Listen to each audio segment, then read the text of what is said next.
Think ninja were just assassins in black outfits performing impossible acrobatics? You are missing the entire truth. This video will reveal the real lives of these mysterious operatives, showing you the patient farmers, careful observers, and practical intelligence gatherers who changed the course of Japanese history not through magic, but through dedication, training, and human intelligence. Are you ready to discover what ninja really were? Before we begin our journey, take a moment to like this video and subscribe to the channel, but only if you genuinely enjoy the stories I share here. And let me know in the comments where you are listening from and what historical period fascinates you most. I always love hearing from listeners around the world. Now settle in, dim the lights, close your eyes, and get comfortable. Welcome to medieval Japan. The country is torn apart by civil war. Powerful warlords fight for control. Samurai warriors serve their masters with honor and open battle. But in the shadows, a different kind of warrior moves silently. These are the shinobi, the ones we now call ninja. Imagine yourself standing at the edge of a small mountain village in Iga province, central Japan. The morning mist hangs low over rice fields. Mountains rise on all sides, creating natural walls that protect this remote region. You are not wearing the bright armor of a samurai. You are not carrying the two swords that mark the warrior class. You are dressed as a simple farmer, your hands rough from working the soil. But you are something more. You are shinobi. Let us be clear from the start about what makes ninja different from samurai. This difference shaped everything about their lives. Samurai belonged to the warrior class, the bushi. They served a lord openly. They followed a strict code of conduct called bushido. They fought in open battle, announcing their names and family lineage before combat. Their identity was public. Their loyalty was visible. They received regular payment in rice from their masters. Society respected them as the military elite. Ninja were nothing like this. They came from lower social classes, often farmers or monks. They had no official place in the feudal system. No code of honor restricted their methods. They worked in secret, never revealing their true identity. Their payment came from individual missions, not regular salaries. Society did not respect them as warriors. Many considered them dishonorable, little better than criminals. While samurai sought glory in battle, ninjas sought only results. While samurai died for honor, ninjas survived by any means necessary. Think about what this meant for daily life. A samurai could walk through town wearing his swords, and people would bow. A ninja could never reveal his true profession. He lived two lives at once. By day, he might work as a merchant, a farmer, or a wandering monk. By night, he became something else entirely. This double existence defined the ninja way. The true home of the ninja was in two remote mountain regions, Iga province and Koga province. These areas were perfect for developing secret warrior skills. Mountains made them hard to reach and easy to defend. The central government had little control here. Local clans governed themselves. They needed to protect their independence from more powerful neighbors. This need created the ninja. Imagine yourself born into one of these clans in Iga. Perhaps your family name is Hattori or Momochi, two of the most famous ninja clans. From birth, your life followed a different path than children in other parts of Japan. Your family did not serve one lord exclusively. Instead, they sold their skills to various warlords who needed information, sabotage, or assassination. This made your clan independent, but also vulnerable. You had no powerful protector, no guarantee of safety. The social structure in Iga and Koga was unique in Japan. These provinces had no single ruler. Instead, multiple clans formed loose alliances. The Hattori, Momochi, and Fujibayashi families led these alliances in Iga. In Koga, 53 families formed a council that made decisions together. This democratic structure was rare in feudal Japan. It meant that ninja clans had to cooperate, share knowledge, and support each other. No single family could dominate. Now picture yourself as a child in this environment. Your grandfather tells you stories, but they are not tales of glorious samurai battles. He describes how he once spent 3 months working as a servant in an enemy castle, learning the layout and guard routines. Your uncle teaches you not sword fighting forms, but how to pick locks and scale walls. Your mother shows you which plants can be made into medicines and which into poisons. This is your education. The economic reality shaped everything about ninja life. Samurai received guaranteed income from their lords. They could focus entirely on martial arts and military service. Ninja families had to support themselves between missions. Most worked as farmers. The mountainous terrain of Iga and Koga was not ideal for rice cultivation. Families grew vegetables, raised animals, and made goods to sell. This agricultural work was not just a cover story. It was genuine survival. Here is what is fascinating about this arrangement. Farming taught skills useful for ninja work: patience, endurance, knowledge of seasons and weather, understanding of rural life and customs. When a ninja disguised himself as a farmer, he was not pretending. He truly was a farmer who also happened to be a trained spy and infiltrator. This made the disguise perfect. Think about the moment when a messenger arrives at your village. A warlord in a distant province needs information about enemy troop movements. He will pay well. Your clan leader calls a meeting. Several men volunteer for the mission. Perhaps you are chosen. You do not put on special clothing or gather exotic weapons. You simply become a traveling merchant. You already know how merchants dress, how they speak, what goods they carry. You have watched them all your life. You pack real goods to sell. Your cover is authentic because you are not just pretending to be a merchant. For the duration of this mission, you are warned that the origins of ninja skills remain somewhat mysterious. Some historians believe these techniques came from Chinese military strategy, particularly from a text called The Art of War by Sun Tzu. This ancient book emphasized deception, espionage, and unconventional warfare. Chinese monks and scholars may have brought these ideas to Japan. The remote clans of Iga and Koga adapted them to Japanese conditions. Other skills came from Yamabushi, the mountain mystics who practiced Shijindo, a mixture of Buddhism and ancient mountain worship. These monks traveled through mountains, surviving in harsh conditions. They developed exceptional physical abilities and knowledge of nature. Some Yamabushi shared their knowledge with the clans of Iga and Koga. In return, the clans sometimes protected the monks from authorities who viewed their practices with suspicion. Imagine yourself learning from one of these Yamabushi. He teaches you to move silently through a forest at night. He shows you how to find water in the mountains and which plants are edible. He instructs you in breathing techniques that help you remain calm under stress. He explains how to read weather signs and predict when rain or fog will provide cover for movement. This knowledge is practical, not mystical. It is about survival and effectiveness. The religious background of many ninja was complex. They often practiced a mixture of Buddhism, Shinto, and folk beliefs. Unlike samurai who often followed Zen Buddhism with its emphasis on acceptance of death, ninja practiced forms of Buddhism that valued life and survival. They prayed for success in their missions and for safe return home. They made offerings at local shrines before dangerous assignments.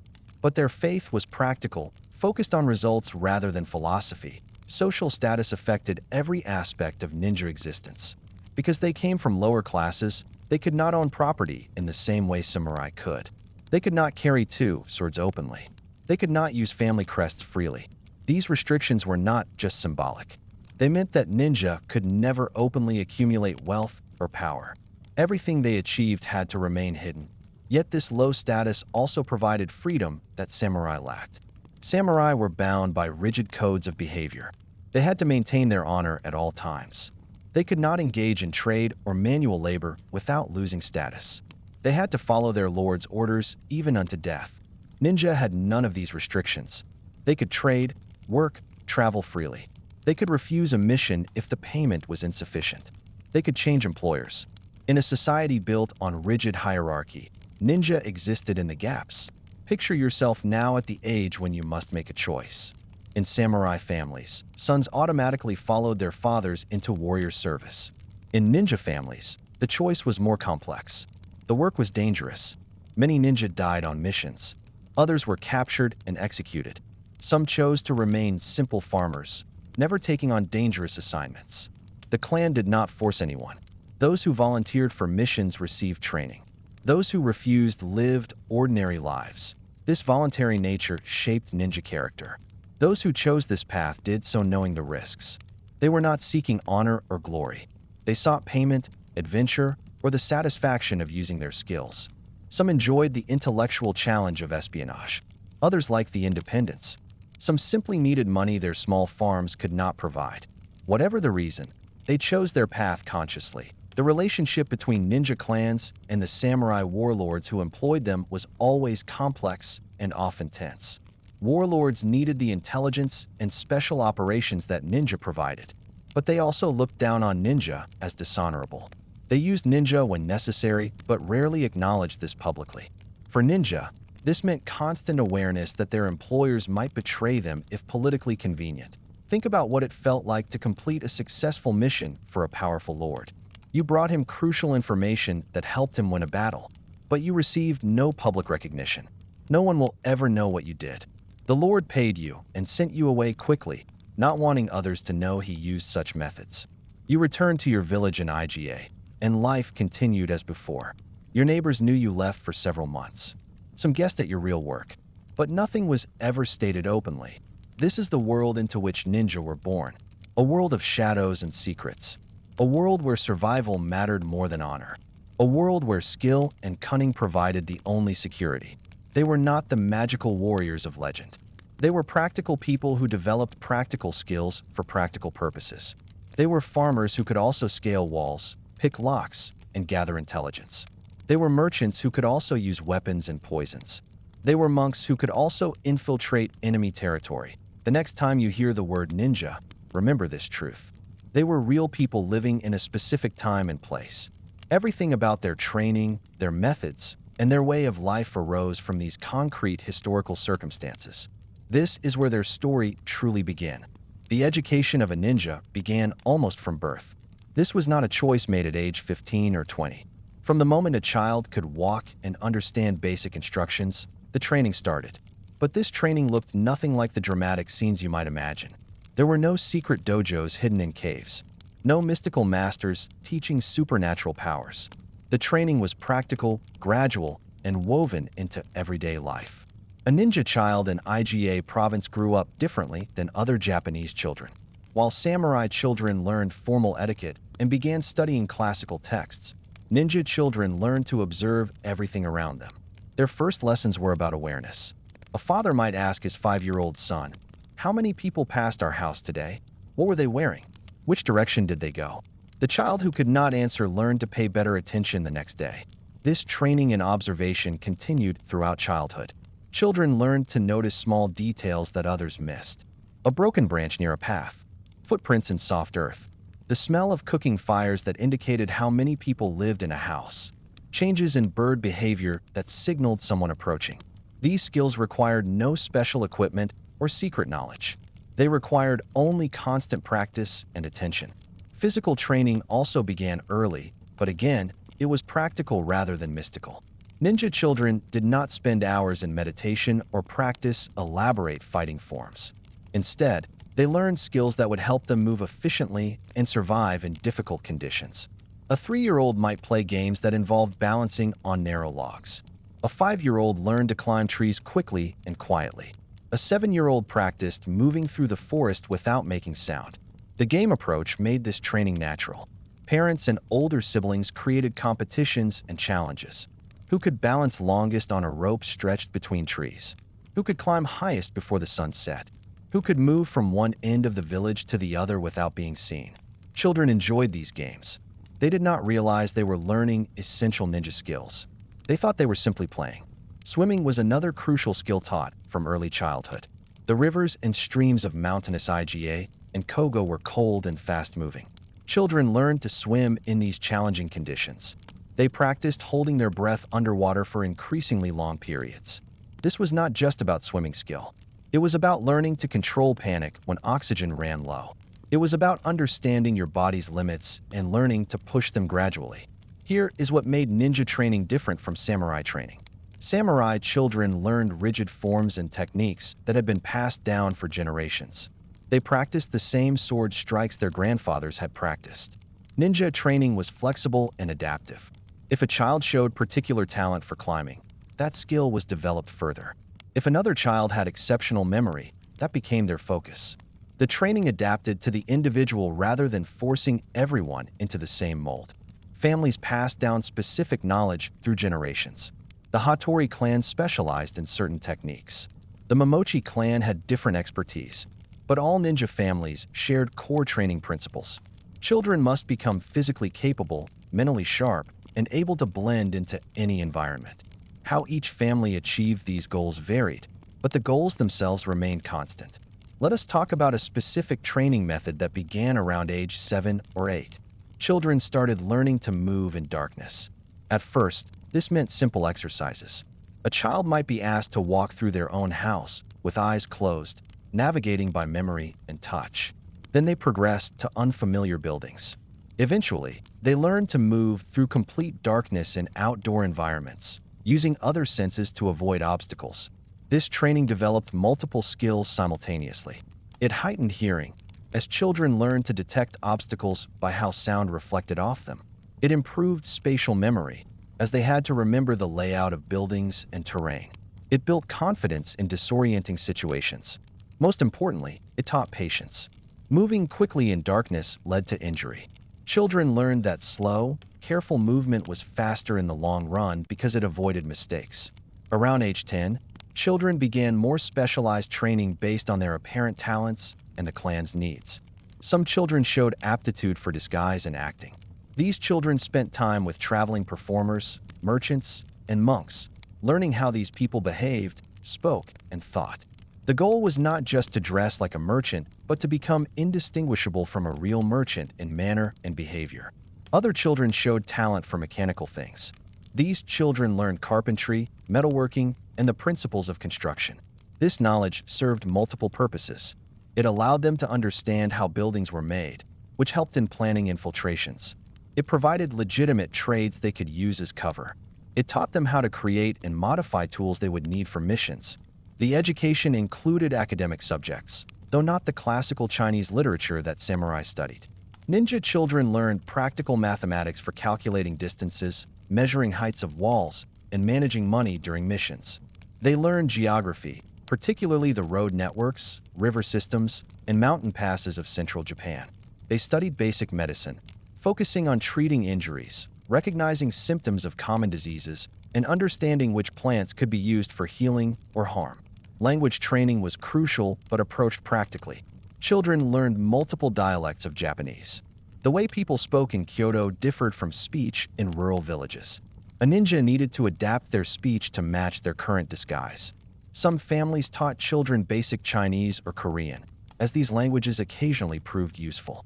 But the focus was always on practical communication rather than scholarly achievement. Memory training began early and continued throughout childhood. Parents taught children various techniques to remember detailed information without writing it down.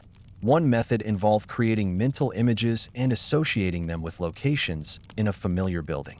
To remember a list of facts, you imagined walking through your house and placing each fact in a specific room. Later, you could mentally walk through the house again and retrieve the information. This training in memory was essential because ninja could not carry written records on missions.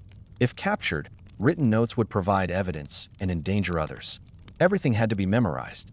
Children practiced remembering increasingly complex information: names, dates, numbers, descriptions of people and places. The training was repetitive and sometimes boring, but it was absolutely necessary. Physical conditioning intensified as children reached their early teens. They ran long distances through the mountains, building endurance. They practiced climbing various surfaces: wood, stone, rough walls, smooth walls. They learned to jump accurately from various heights. They developed grip strength by hanging from branches and ropes. All of this training happened outdoors, using natural features and simple equipment. One particularly important skill was learning to fall correctly. Ninja needed to drop from walls, roofs, and trees without injury. Children practiced falling from increasing heights onto various surfaces. They learned to roll and distribute impact across their body. They learned which surfaces could be trusted and which were dangerous. This training prevented injuries that could compromise missions or even prove fatal. The teenage years brought training in actual ninja techniques and tools. But even this was practical rather than exotic. Teenagers learned to use rope and grappling hooks to climb walls. They practiced picking simple locks using basic tools. They studied the construction of typical Japanese buildings to understand weak points and entry methods. They learned to create simple disguises using readily available materials. Weapons training for ninja differed significantly from samurai sword training. Ninja learned to use weapons, but the focus was on practical defense and surprise rather than formal combat. The short sword was useful in close quarters. The kusarigama, a sickle with a weighted chain, could be used both as a tool and a weapon. Shuriken, the throwing stars often associated with ninja, were real but not as central as legend suggests. They were distraction tools more than deadly weapons. Poison knowledge was part of the education, though this subject requires careful explanation. Ninja studied plants that could cause illness, unconsciousness, or death, but this knowledge was primarily defensive. Understanding poisons helped ninja avoid being poisoned themselves. It also provided options for non-violent mission completion in some cases. The use of lethal poison was relatively rare because it often created more problems than it solved. Family training sessions often happened at night. After a day of farm work, when darkness fell, real ninja training could begin without attracting attention. Families practiced silent communication using hand signals. They worked on lockpicking and rope techniques. They reviewed disguise methods and practiced accents and mannerisms. This night training reinforced that ninja work happened in darkness and secrecy. What about female children in ninja families? Girls received training too, though it followed a different path in many respects. Young girls learned the same observational and memory skills as boys. They learned to move silently and blend into environments. But their specialized training often focused on different disguises and access methods. A teenage girl might train to work as a servant in noble households, a position that provided excellent access to information. This specialized training for Kunoichi, female ninja, deserves its own discussion later. The psychological aspect of training was perhaps most important. From childhood, ninja learned to control fear and remain calm under pressure. They learned to assess risks rationally rather than emotionally. They learned patience, sometimes waiting hours or days for the right moment. They learned to suppress ego and avoid drawing attention. These mental skills were harder to teach than physical techniques, but they were what separated successful ninja from those who failed or died young. By age 18 or 20, a ninja's basic training was complete. They had spent 15 years or more developing skills that most people never learned. But they did not think of themselves as extraordinary. They were simply members of their clan who had learned the family trade, just as a carpenter's son learned carpentry or a farmer's son learned farming. The difference was that their family trade involved secrecy, infiltration, and information gathering. The result of this long training process was a person who could move efficiently in darkness, climb difficult surfaces, pick basic locks, create convincing disguises, remember detailed information, speak in multiple dialects, and remain calm in dangerous situations. They were not superhuman. They were simply highly trained in specific practical skills. Everything they could do was possible for any person with enough practice and dedication. That is the real truth about ninja training. It was not mystical or magical. It was systematic, practical, and began in early childhood. The ability to blend into any environment was the ninja's most valuable skill. This was not about wearing a black outfit and hiding in shadows. Real ninja disguise was about becoming someone else so completely that even careful observers would not suspect anything unusual. A successful ninja could spend weeks or months in enemy territory, living among people who would execute him if they discovered his true purpose. The foundation of good disguise was understanding that clothes alone were never enough. Anyone could put on a merchant's robe or a monk's garments. But walking, talking, thinking, and behaving like a merchant or monk required deep study and practice. Ninjas spent years observing different types of people, learning not just how they looked, but how they lived. Consider the disguise of a traveling merchant, one of the most common covers used by ninja. A real merchant had calluses on specific parts of his hands from handling goods and money. He knew current prices in different regions. He understood which roads were safe and which were dangerous. He could discuss the quality of silk or tea with expertise. He worried about thieves and bad weather. His concerns and conversation topics were specific to his profession. A ninja assuming this disguise needed all this knowledge. He could not simply dress as a merchant and hope no one asked questions. He needed to actually carry goods and know about them. He needed to understand merchant routes and trading practices. He needed the right accent for the region he claimed to come from. This required extensive preparation before each mission. The 7 main disguises that ninja used most frequently each served different purposes. The traveling monk provided access to temples and allowed movement between regions without suspicion. Religious travelers were common in feudal Japan, and monks could ask for shelter without seeming unusual. The merchant disguise allowed ninja to enter towns and markets, places where information naturally flowed. Farmers could move through rural areas and observe military movements without attracting attention. The entertainer disguise, whether as a musician, storyteller, or performer, gave ninja reasons to visit various locations and interact with all social classes. Entertainers were welcomed in both peasant villages and noble courts. The mountain ascetic or yamabushi disguise worked well in wilderness areas and allowed unusual behavior to be explained as religious practice. The craftsman disguise, whether as a carpenter, blacksmith, or other skilled worker, provided reasons to enter buildings and observe their construction. Each disguise required specific props and knowledge. A monk needed proper religious implements and knowledge of Buddhist prayers and practices. A merchant needed actual goods to sell and understanding of trade. An entertainer needed genuine skill in music or storytelling. Ninja could not fake these things. They had to develop real competence in multiple professions. The process of creating a disguise began long before a mission started. First, the ninja gathered information about the target location. What types of people commonly visited there? Which disguise would attract the least attention? What accent and manner would be expected? This preliminary research was crucial.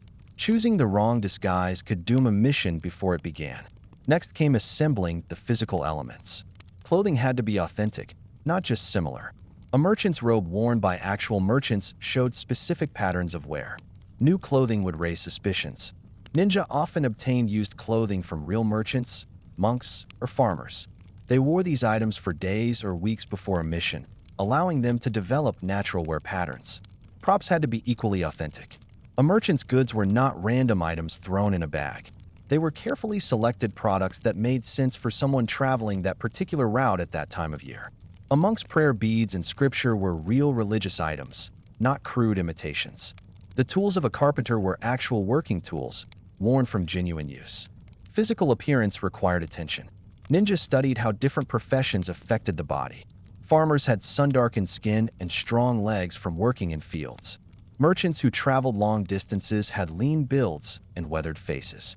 Monks often had specific postures from long hours of meditation. If the ninja's own appearance did not match the disguise, they needed to make adjustments. Skin color could be darkened with natural dyes from plants. Posture could be changed through practice. Weight could be added or reduced through diet.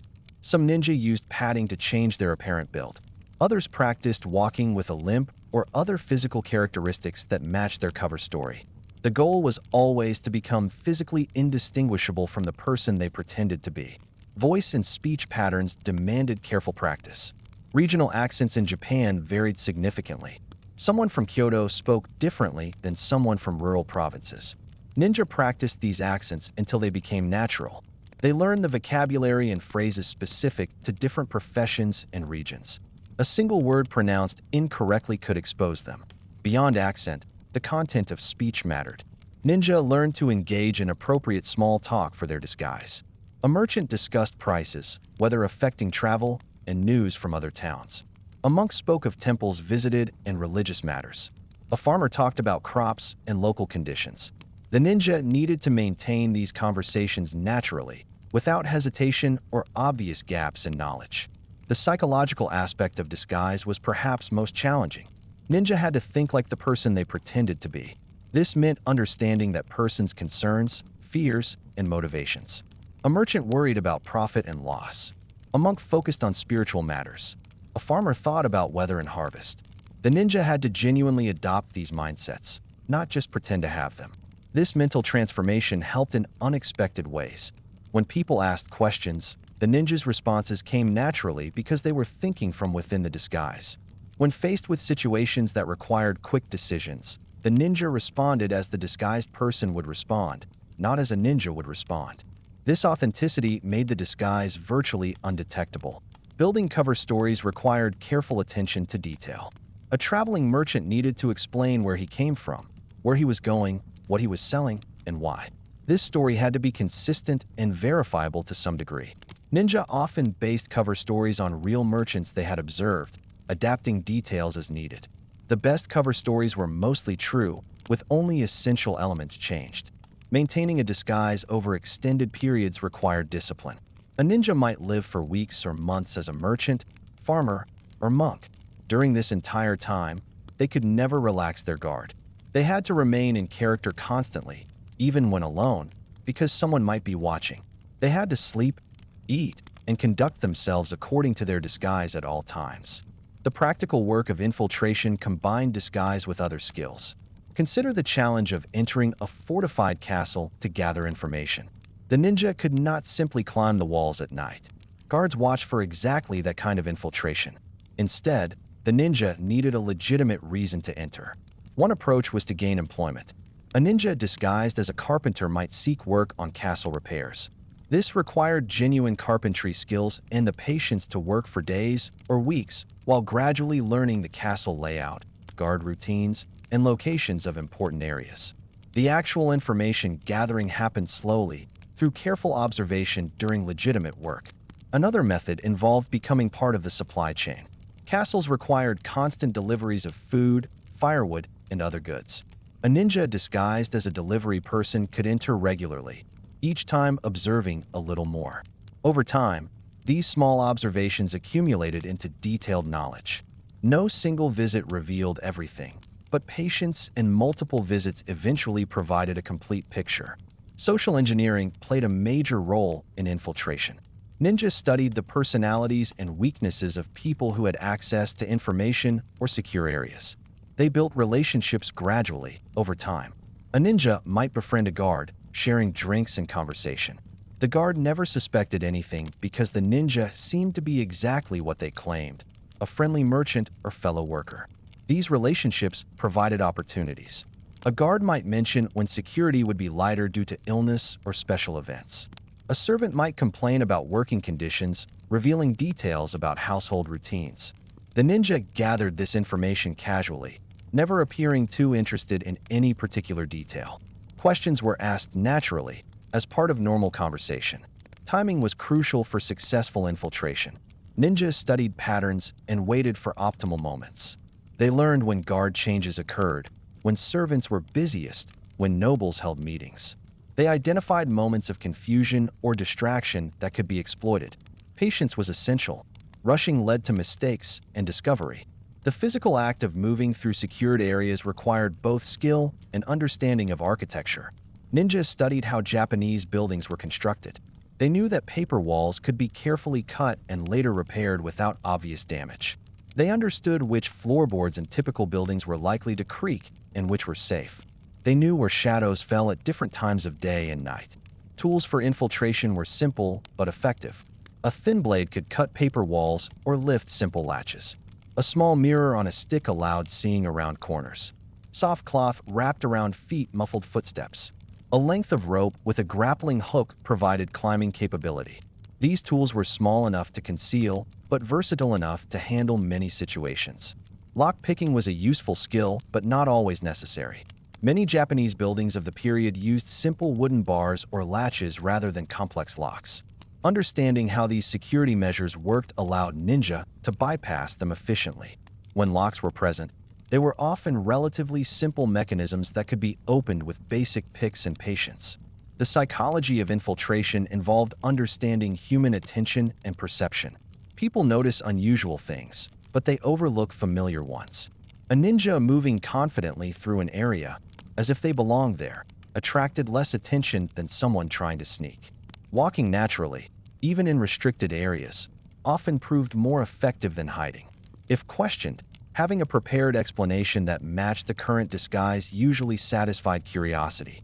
Exit strategies were planned before infiltration began. Ninja always identified multiple ways to leave an area. If one route became blocked or compromised, alternatives were ready. This planning included escape routes, backup disguises if the current one was compromised, and safe locations where they could change appearance or hide temporarily. The most successful infiltrations were those where no one ever realized a ninja had been present. Information was gathered, but nothing was disturbed. No evidence remained of the intrusion.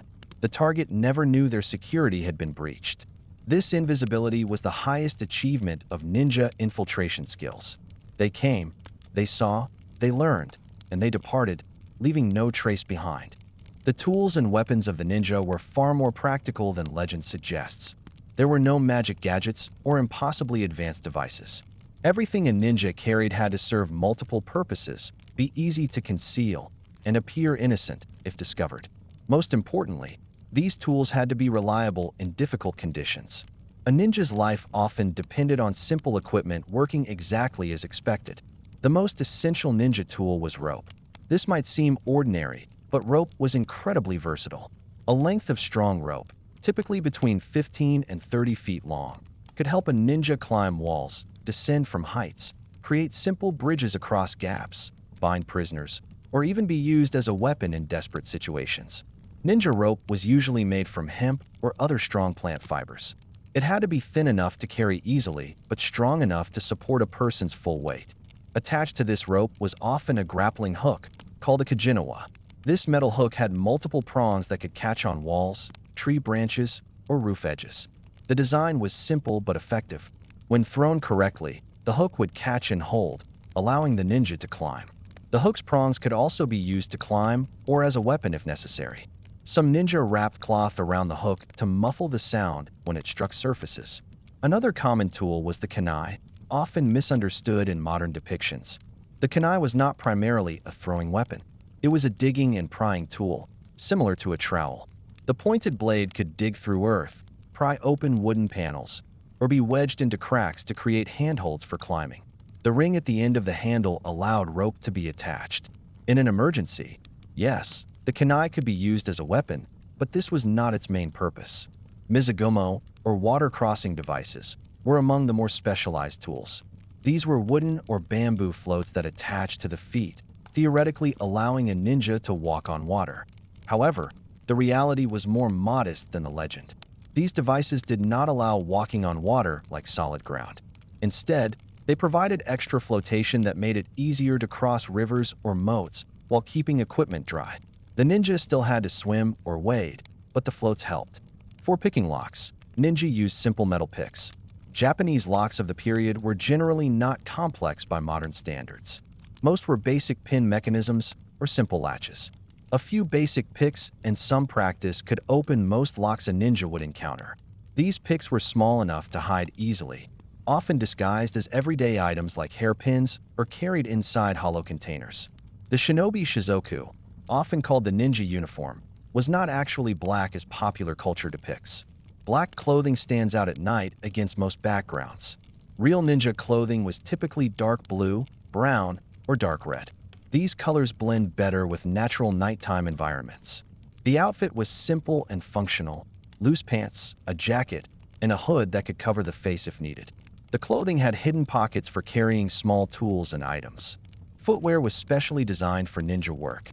Tabi boots had a split-toe design that improved balance and allowed better feel for surfaces when climbing. The soft soles were quiet on most surfaces. Some ninja used special climbing claws called tekagi that attached to hands and feet, providing extra grip on walls and trees. These claws looked intimidating, but were primarily climbing aids rather than weapons. For creating distractions or signals, ninja carried various simple devices. Metsubushi were containers filled with irritating powders made from ash, ground pepper, or other substances. When thrown at an enemy's face, these created temporary blindness and confusion, allowing escape. The containers were small and easily concealed. Some were designed as eggshells, which broke on impact and released their contents. Sound-making devices helped ninja communicate over distances or create diversions. A simple bamboo flute could signal other team members.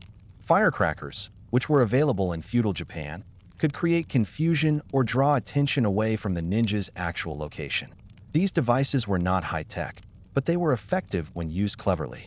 Now let us discuss weapons, keeping in mind that ninja preferred to avoid combat entirely. Fighting drew attention and risked injury or death.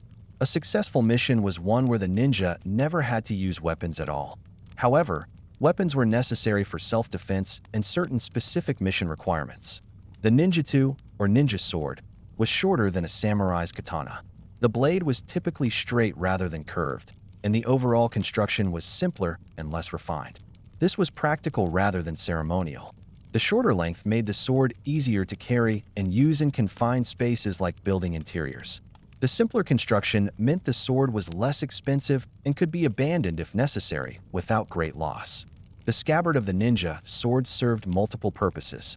It was often longer than the blade, with the extra space used to store small items or documents. The open end of the scabbard could be used as a breathing tube when hiding underwater. The scabbard itself could be used as a step or support when climbing. Every element of ninja equipment had multiple uses. Shuriken, the throwing stars famous in ninja legends, were real but not as central to ninja operations as many believe. There were two main types. Hira shuriken were flat, star-shaped throwing blades. Bow shuriken were straight, spike-like projectiles. Both were difficult to throw accurately and rarely caused serious injury. Their main use was as a distraction or deterrent. A ninja being pursued could throw shuriken to slow pursuers without stopping to fight. The kusarigama combined a sickle with a weighted chain. This was an agricultural tool that could also serve as a weapon. The chain could be used to entangle an opponent's weapon or limbs, while the sickle provided a cutting edge. This weapon was particularly useful because it could be carried openly without suspicion, since farmers commonly used similar tools for cutting grass and grain. Blowguns were simple tubes that could shoot small darts. These weapons were silent and could be used to deliver poison or simply to distract or injure from a distance. The darts were tiny and hard to detect. However, blowguns required significant practice to use accurately, and their range was limited. They were specialized tools used only when specific situations called for them. Regarding poisons, this subject requires careful discussion. Ninja did study toxic substances, but the reality was less dramatic than fiction suggests. Most poisons in feudal Japan came from plants like aconite or from certain fungi. These substances could cause illness or death, but they were unpredictable. Dosage was difficult to control with medieval methods. Symptoms appeared at varying speeds depending on many factors. Poison was not a ninja's primary tool. It was risky to use because the effects were hard to predict and control. If a target fell ill but did not die, they might have time to raise alarm. If death occurred too quickly, it might look suspicious rather than natural. Most importantly, using poison created evidence that could be traced. For these reasons, poison was a last resort rather than a common method. Smoke devices were more practical than poison in many situations. Simple combinations of substances could create thick smoke when ignited. This smoke provided cover for escape or created confusion during infiltration. The materials were common and aroused no suspicion if found. A ninja could carry ingredients separately and combine them only when needed. Caltrops, called makabishi, were small spiked devices scattered on ground to injure pursuers' feet. These were extremely simple, just small pieces of metal bent or shaped so that one spike always pointed upward when thrown on the ground. They were effective because people rarely looked down while running. Even sandals or light shoes offered little protection. Caltrops slowed pursuit without requiring the ninja to stop and fight. For climbing, ninja used various claw devices. Ashiko were foot claws that strapped to shoes, providing grip on wood or rough stone. Shuko were hand claws worn like gloves, allowing climbing on surfaces that offered minimal handholds. These tools were simple but effective. They were also suspicious if found, so ninja only carried them when missions specifically required climbing. Disguised weapons were common. A walking stick might conceal a blade or have a weighted end for use as a club. A flute could be reinforced and used as a blowgun or striking weapon. A fan might have sharpened metal ribs. These disguised weapons provided defense while maintaining the appearance of innocent objects if the ninja was searched. For carrying equipment, ninja used various concealment methods. Clothing had hidden pockets and pouches. Hollow bamboo tubes could store small items or documents. Some items were designed to look like common objects. A container might appear to hold medicine, but actually contain lock picks. A religious amulet might have a hidden blade. The principle was always the same. Tools should appear innocent until needed. Water containers were essential for missions lasting more than a few hours. These were typically bamboo tubes sealed with wax or cork. They were light and could hold enough water for a day. Some ninja also carried concentrated food like rice balls or dried fruit. These foods provided energy without requiring cooking or creating smell that might reveal the ninja's position. For treating injuries in the field, ninja carried basic medical supplies: clean cloth for bandages, needle and thread for closing wounds, basic medicines derived from plants. These supplies were minimal, but could mean the difference between completing a mission and failing due to an untreated injury. The knowledge of how to use these supplies was more important than the supplies themselves. Fire-starting tools were necessary for missions in cold weather or situations requiring signals. A flint and steel, or a small container of smoldering rope that could be blown into flame, allowed quick fire starting. These tools were common enough not to arouse suspicion, but crucial for survival in certain situations. Measuring devices helped ninja gather intelligence. A simple marked string could measure distances or heights. This information was valuable when reporting on fortifications or planning future operations. The measurements had to be accurate, so ninja practiced estimating distances by eye and then confirming with their measuring tools. All of these tools shared common characteristics. They were simple, reliable, and multi-purpose. They could be carried easily and concealed when necessary. Most could be made or obtained without difficulty. A ninja did not carry all these tools on every mission. Instead, they selected equipment based on the specific mission requirements. This selective packing kept loads light and reduced the risk of appearing suspicious if searched. The maintenance of tools was crucial. Rope had to be kept dry and checked regularly for wear. Metal tools needed to be cleaned and sharpened. Clothing had to be repaired when damaged. A tool that failed at a critical moment could cost a ninja their life. Regular maintenance and inspection prevented such failures. Perhaps most importantly, ninja practiced extensively with all their tools. Knowing how to use a grappling hook in training was different from using it at night while under time pressure. Practice built confidence and skill. It revealed tools' limitations and taught workarounds for problems. A ninja's expertise with simple tools often mattered more than having many different tools. This was the reality of ninja tools and weapons. They were practical, versatile, and carefully chosen for specific purposes. There was no magic involved, no impossibly advanced technology. Just simple, effective tools used by highly trained people who understood exactly how to employ them. The ninja's real advantage was not superior equipment, but superior knowledge of how to use ordinary equipment in extraordinary ways. The true work of a ninja was not combat or assassination. It was gathering information. In the chaotic warfare of feudal Japan, knowledge determined victory or defeat. A warlord who knew his enemy's troop strength, supply situation, and battle plans held an enormous advantage. Ninja provided that knowledge. This was their primary purpose, their most valuable service, and the skill that kept them employed despite the social disapproval they faced.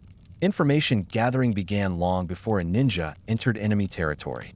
The first phase was research and preparation. When a warlord hired ninja to learn about an enemy, the ninja clan first collected all available information through normal channels. They talked to merchants who traveled through enemy territory. They questioned refugees who had fled from areas under enemy control. They studied maps and gathered details about geography, roads, and settlements. This preliminary research served multiple purposes.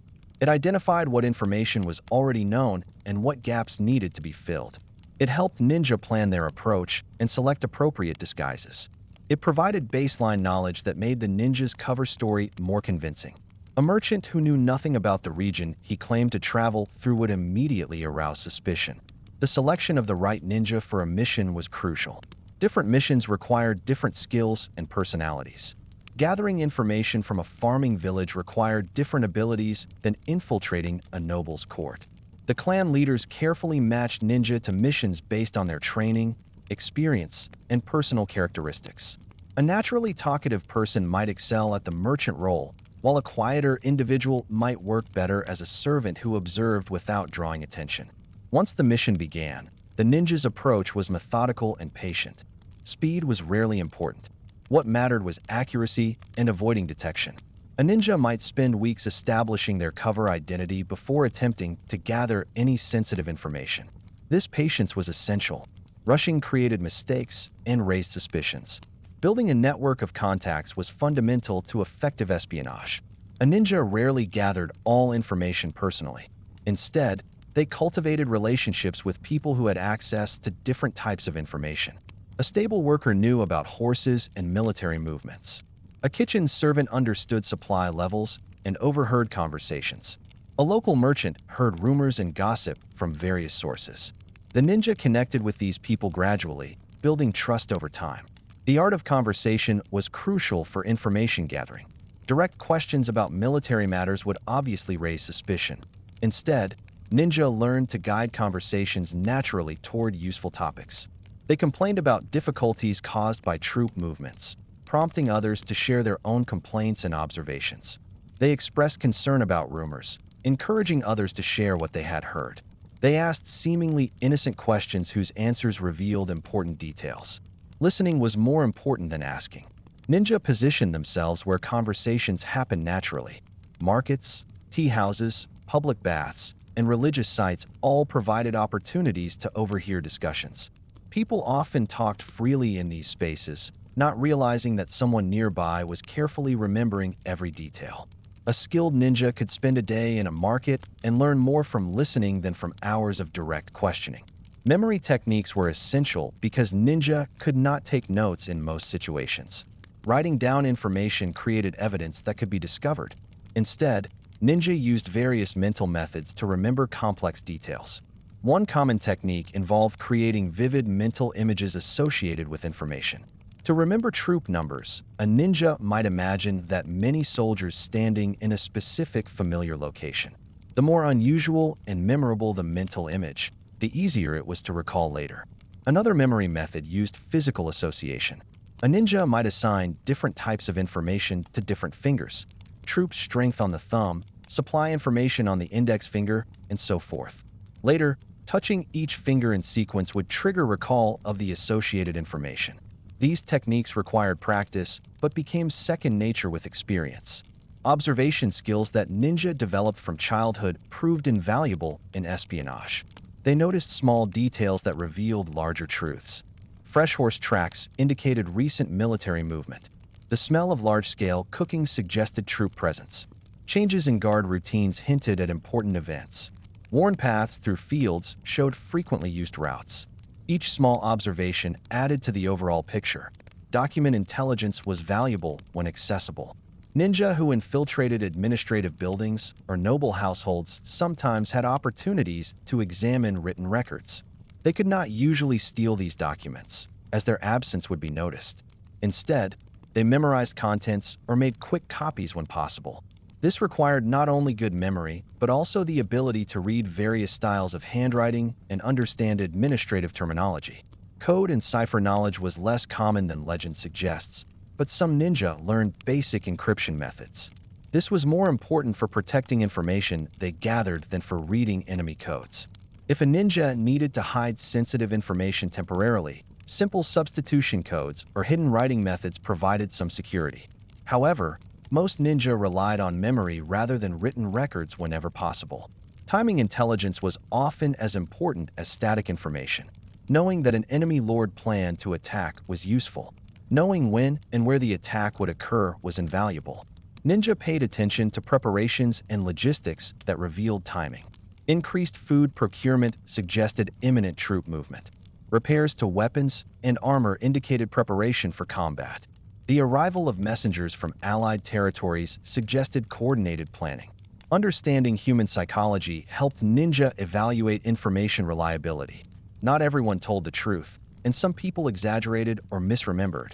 Ninja learned to assess whether sources were reliable.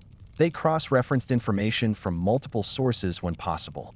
They considered whether someone had reason to lie or distort information. They distinguished between facts, rumors, and speculation.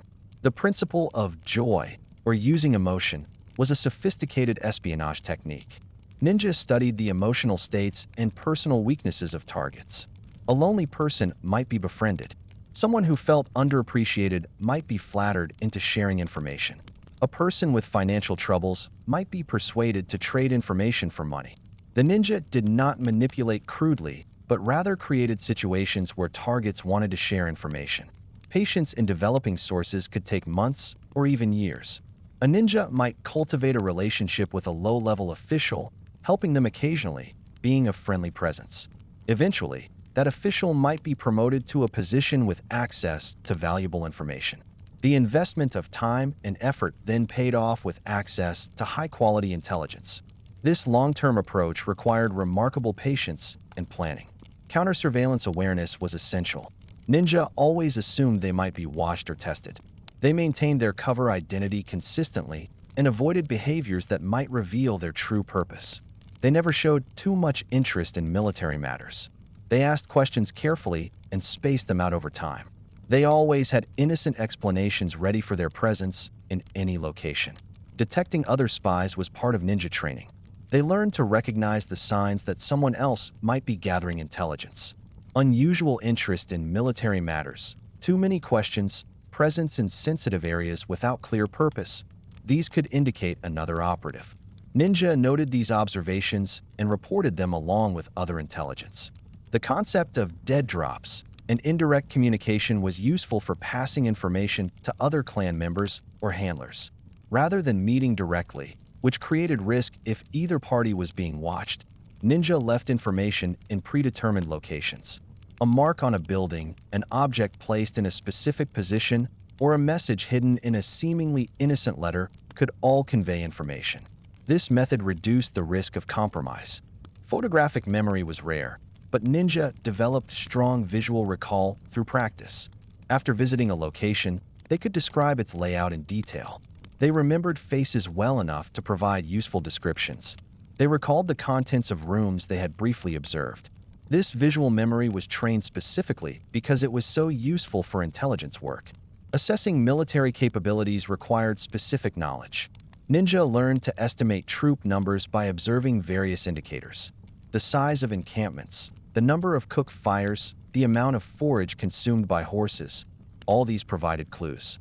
They understood how to evaluate fortifications and defensive capabilities. They could judge the quality of troops by observing their discipline and equipment. Economic intelligence was valuable but often overlooked in dramatic retellings of ninja activities. Understanding an enemy's financial situation helped predict their capabilities. A region suffering poor harvests could not support extended military campaigns. A lord with depleted treasuries would struggle to pay troops. Ninja gathered this economic information through observation and conversation in markets and with merchants. The principle of compartmentalization protected ninja operations. Individual ninja often knew only their specific mission and not the broader picture. If captured, they could not reveal plans or operations they knew nothing about. Information flowed upward to clan leaders who assembled the complete picture from multiple sources. This structure protected the entire operation even if individual ninja were compromised. Reporting gathered intelligence was as important as gathering it. Ninja had to present information clearly and accurately to their employers.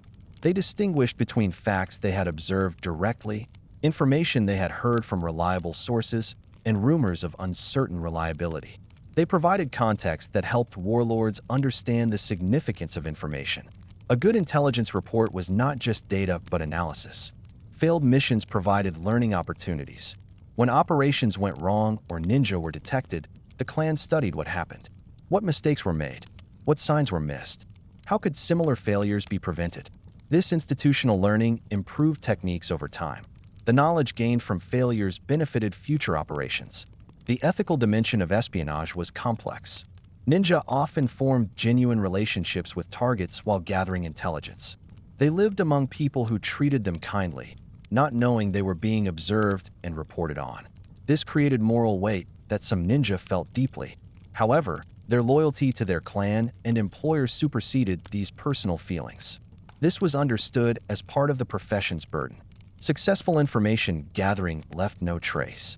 The ideal outcome was that the enemy never knew they had been compromised. Intelligence was gathered, reported, and used, but the source remained unknown. This invisibility protected both the individual ninja and the clan's ability to conduct future operations in the same area. Detection meant failure, even if the ninja escaped with valuable information. The mental strain of long-term espionage operations was significant. Living a false identity for months while constantly watching for threats required sustained psychological effort. Ninja could not relax or forget their cover even briefly. They had to be constantly aware and careful. This stress was part of why ninja operations typically rotated people rather than keeping individuals in deep cover indefinitely. Technology of the period limited but did not prevent effective espionage. Without modern communication or surveillance equipment, ninja relied on human intelligence gathering.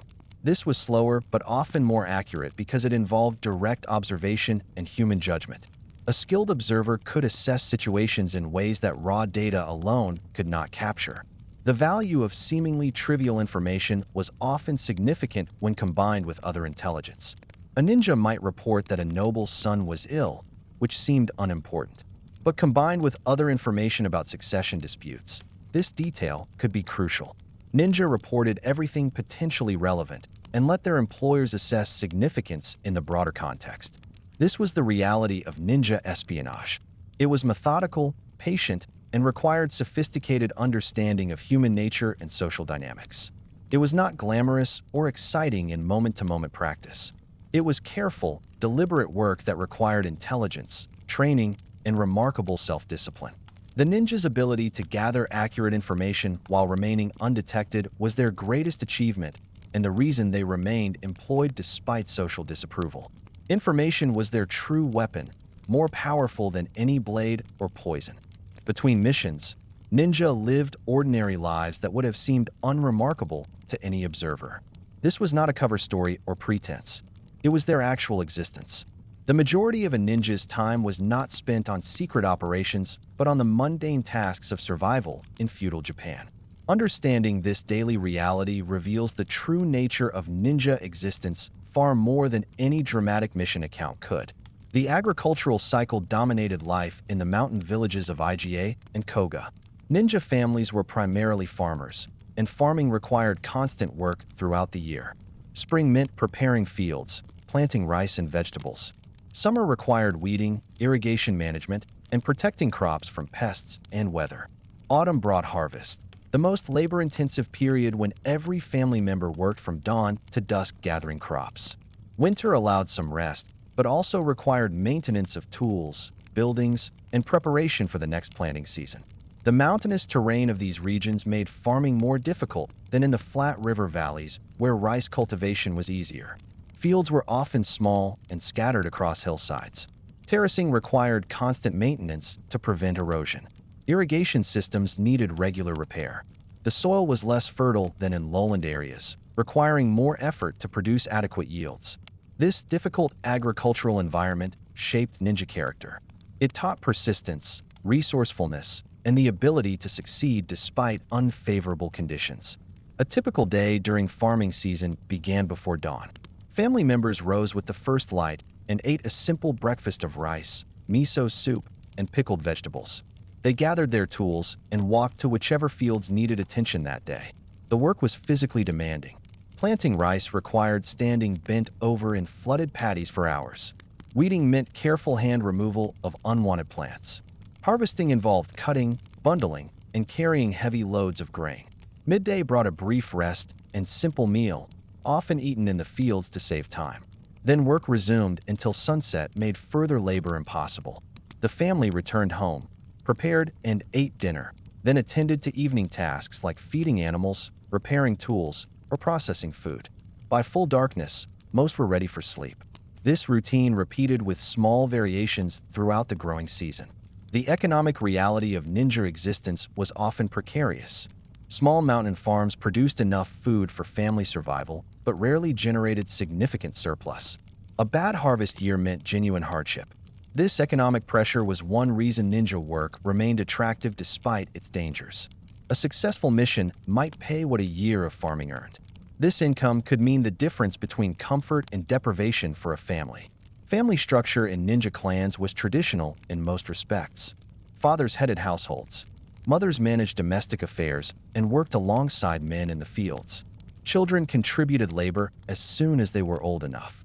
Extended families often lived in the same compound, with grandparents, parents, and children sharing space and responsibilities. This closeness created strong family bonds, but also meant little privacy. Housing was simple and practical. Most ninja families lived in wooden structures with thatched roofs. The main room served multiple purposes: eating, working, and sleeping. Separate areas might exist for storage or animals. The floor was typically packed earth or simple wooden boards. In winter, a central hearth provided heat and cooking fire. These homes were functional but offered few comforts by modern standards. Clothing for daily life was plain and practical. Men wore simple kimono and pants suitable for farm work. Women wore similar practical garments. Good clothing was reserved for rare occasions like festivals or visits to towns. Most people owned only a few sets of clothes, which they wore and repaired repeatedly until the fabric could no longer be salvaged. New clothing was expensive and purchased rarely. Food was simple but adequate when harvests were good. Rice formed the base of most meals. Vegetables from the family garden added variety and nutrition. Fish from local streams supplemented the diet, though meat was rare except on special occasions. Soybeans provided protein through tofu and miso. Pickled vegetables preserved the harvest for winter consumption. This diet was healthy, if monotonous, providing the energy needed for physical labor. Water came from wells or streams. Families carried water daily for drinking, cooking, and washing. This was typically women's and children's work, requiring multiple trips with heavy buckets. Bath water was heated over fires, and bathing was less frequent than in modern times. However, Japanese culture valued cleanliness, and people washed regularly even if full baths were occasional. Healthcare was basic and relied heavily on traditional knowledge. Each community had people, often elderly women, who understood herbal medicine. They knew which plants treated common ailments. They could set broken bones and treat wounds. Serious illnesses or injuries often proved fatal because medical knowledge was limited. Life expectancy was lower than today, and child mortality was unfortunately common. Social interaction within the village was important for both practical and psychological reasons. Neighbors helped each other during labor-intensive periods like rice planting and harvest. They shared tools and resources. They celebrated festivals and life events together. These social bonds were essential for survival and created strong community identity. Ninja clans were tight-knit communities where everyone knew everyone else.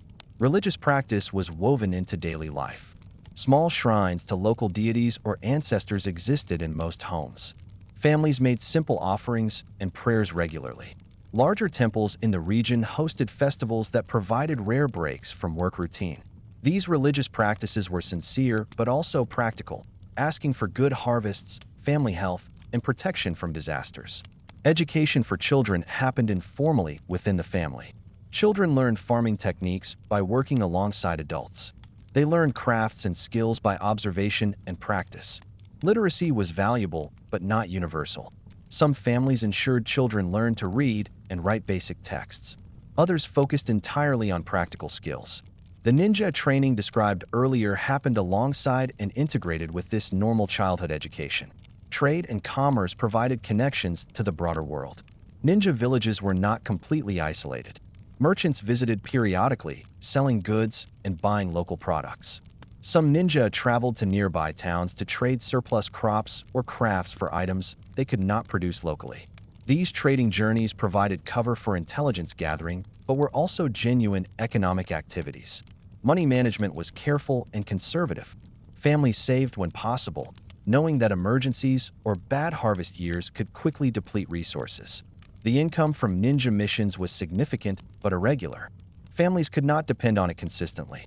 Therefore, most lived frugally, spending only on necessities and saving or investing surplus in tools, land improvements, or reserves against future hardship. Crafts and skills beyond farming supplemented income. Some ninja were skilled carpenters, blacksmiths, or weavers. These skills served their espionage work, but also provided legitimate income between missions. A ninja might spend months farming, then accept a carpentry job in a nearby town, which coincidentally allowed intelligence gathering, then return to farming. This mixing of legitimate work and espionage was seamless. The relationship between daily life and ninja skills was constant and mutual. Farming developed physical strength and endurance useful in operations. The patience required to grow crops translated to patience in surveillance. Knowledge of plants and seasons helped ninja survive in wilderness. The ability to work long hours despite discomfort prepared them for challenging missions. Daily life was training, and training supported daily life. Seasonal variations created rhythm in ninja existence. Winter was the slowest agricultural period, and therefore when training could intensify. Young ninja practiced skills during long winter evenings. Clans held meetings and planned for the coming year. Spring and summer were busy with farming, leaving less time for ninja activities. Autumn brought both harvest work and, often, an increase in missions as warlords prepared for winter campaigns or spring offensives. Family relationships bore the weight of the secret life that ninja led. Wives knew their husbands might leave on dangerous missions and possibly not return. Children grew up understanding that their father's or older brother's absence was not discussed openly. The secret nature of ninja work created stress within families, but it also created strong bonds of trust and mutual support. Family members relied on each other absolutely. Aging was a significant concern in a profession as physically demanding as ninja work. Older ninja could no longer scale walls or endure long surveillance operations. However, their experience remained valuable. They trained younger generations. They advised on planning and strategy. They maintained the clan's historical knowledge and techniques. The transition from active operative to mentor and advisor was natural and respected. The threat of discovery created constant underlying tension. While ninja lived ordinary lives between missions, they always knew that their secret work could be exposed. A captured comrade might reveal names under torture. An enemy might identify a ninja from a past operation. This low-level stress was simply part of life, managed but never entirely absent. Recreation and leisure existed but were simple. Festivals provided rare opportunities for celebration and relaxation. Storytelling around evening fires entertained and educated. Simple games and competitions occurred during slow periods. These moments of enjoyment were precious because they were infrequent. Most of life consisted of work and the immediate needs of survival. The relationship with nature was intimate and practical. Ninja families depended directly on natural cycles and weather. They observed plants, animals, and seasons constantly. This created deep environmental knowledge that served both farming and espionage purposes. They knew which plants were edible, which were medicinal, which could be made into useful materials. They understood animal behavior and could interpret signs in nature. Community obligations balanced individual family needs. Villages maintained shared resources like wells, paths, and communal buildings. Families contributed labor to these projects. They participated in village decisions through councils or meetings. This collective responsibility created social cohesion, but also meant individual families could not act entirely independently. Community approval and support mattered. Conflict within communities was generally avoided when possible. Disputes over boundaries, water rights, or other issues were typically resolved through mediation by respected elders rather than confrontation. Ninja communities could not afford internal division. Their security depended on unity and mutual trust. Maintaining harmony was both practical necessity and cultural value. The contrast between mission life and daily life was stark. Missions brought danger, excitement, and focused intensity. Daily life brought routine, safety, and the slow satisfaction of seeing crops grow and families thrive. Most ninja preferred the safety and predictability of farming. Missions were necessary for income and clan obligation, but not necessarily desired. The true ninja character was revealed more in patient daily work than in dramatic operations. This was the reality of ninja daily existence. It was not glamorous or exciting. It was hard physical labor, economic uncertainty, and the careful management of limited resources. It was family obligations, community relationships, and the endless cycle of agricultural work. The ninja's ability to live this ordinary life while maintaining readiness for extraordinary demands was perhaps their most remarkable characteristic. They were not primarily warriors or secret agents. They were farmers who, when needed and for appropriate payment, could become something else entirely. Understanding this duality is essential to understanding what ninja truly were. Women played essential roles in ninja operations, though their work often differed from male ninja activities. These female operatives, called Kunoichi, used methods and accessed spaces that male ninja could not. Their contributions were crucial to the success of many intelligence operations, yet they remain less understood than their male counterparts. The reality of Kunoichi work was sophisticated, demanding, and quite different from modern fictional portrayals. The term kunoichi itself has interesting origins. Some historians believe it comes from the way the characters for woman can be broken down into three strokes that resemble the syllables ku, no, and ichi. Others suggest different etymologies. Regardless of the word's origin, female ninja were real and active throughout the periods when ninja clans operated in central Japan. Training for kunoichi began in childhood, similar to male ninja, but followed different emphases. Girls learned the same observational skills, memory techniques, and awareness practices as boys. They practiced moving silently and learned about plants, medicines, and poisons. However, their specialized training prepared them for roles that women could plausibly fill in feudal Japanese society. This meant their disguises and infiltration methods differed from those used by men. The most common role for kunoichi was as servants in noble households. Feudal Japanese society required large staffs to maintain aristocratic residences. These households constantly needed new servants as people left, married, or moved to other positions. A young woman seeking employment as a servant attracted little suspicion. Once inside a household, a kunoichi had access to conversations, documents, and observations that would be extremely difficult for male ninja to obtain. Training for the servant role was extensive. Kunoichi learned proper etiquette and speech patterns for addressing nobles. They practiced the specific tasks servants performed, serving tea, arranging flowers, maintaining clothing, preparing food. They learned to move with the downcast eyes and humble posture expected of servants. This was not simple acting. It required genuine skill in household tasks and deep understanding of social hierarchies. The psychological aspects of this work were challenging. A kunoichi might spend months or even years in a household, building trust and gradually gaining access to more sensitive areas and information. She had to maintain her cover identity constantly, never relaxing her guard. She formed relationships with other servants and sometimes with the nobles themselves. These relationships were tools for gathering intelligence, but they also created emotional complexity. The kunoichi was manipulating people who treated her kindly and trusted her. Another common disguise for kunoichi was as entertainers. Dancers, musicians, and storytellers traveled between regions and were welcomed in various settings. This role provided excellent cover for movement and information gathering. An entertainer could ask questions about local events and notable people without arousing suspicion. She could visit multiple locations and speak with people from different social classes. The information gathered could be remarkable in scope and detail. Training as an entertainer required real artistic skill. A kunoichi could not fake musical or dance ability. She needed genuine talent that would be judged by audiences accustomed to professional entertainment. Many kunoichi spent years developing these skills. Some became quite accomplished performers whose artistic abilities were legitimate alongside their intelligence work. This dual expertise made their cover extremely convincing. The role of shrine maidens or religious attendants provided another avenue for kunoichi operations. Women who served at temples and shrines held respected positions. They had freedom of movement that other women lacked.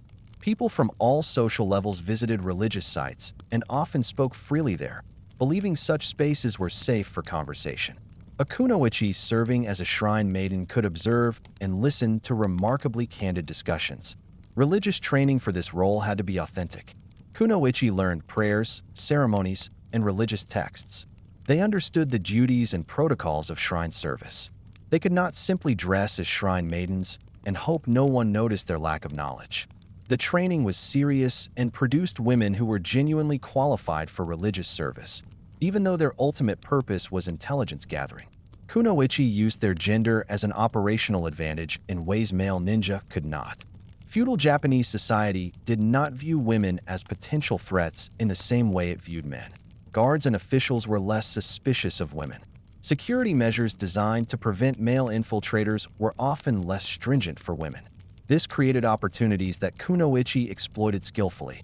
A woman could sometimes access areas or approach targets that would be impossible for a male ninja. The art of conversation was particularly important for kunoichi. Women in feudal Japan were expected to be good listeners and conversationalists in social settings. A kunoichi developed these skills to an exceptional level. She learned to guide conversations subtly toward useful topics. She asked questions that seemed natural and innocent but revealed important information. She encouraged people to talk about themselves and their concerns.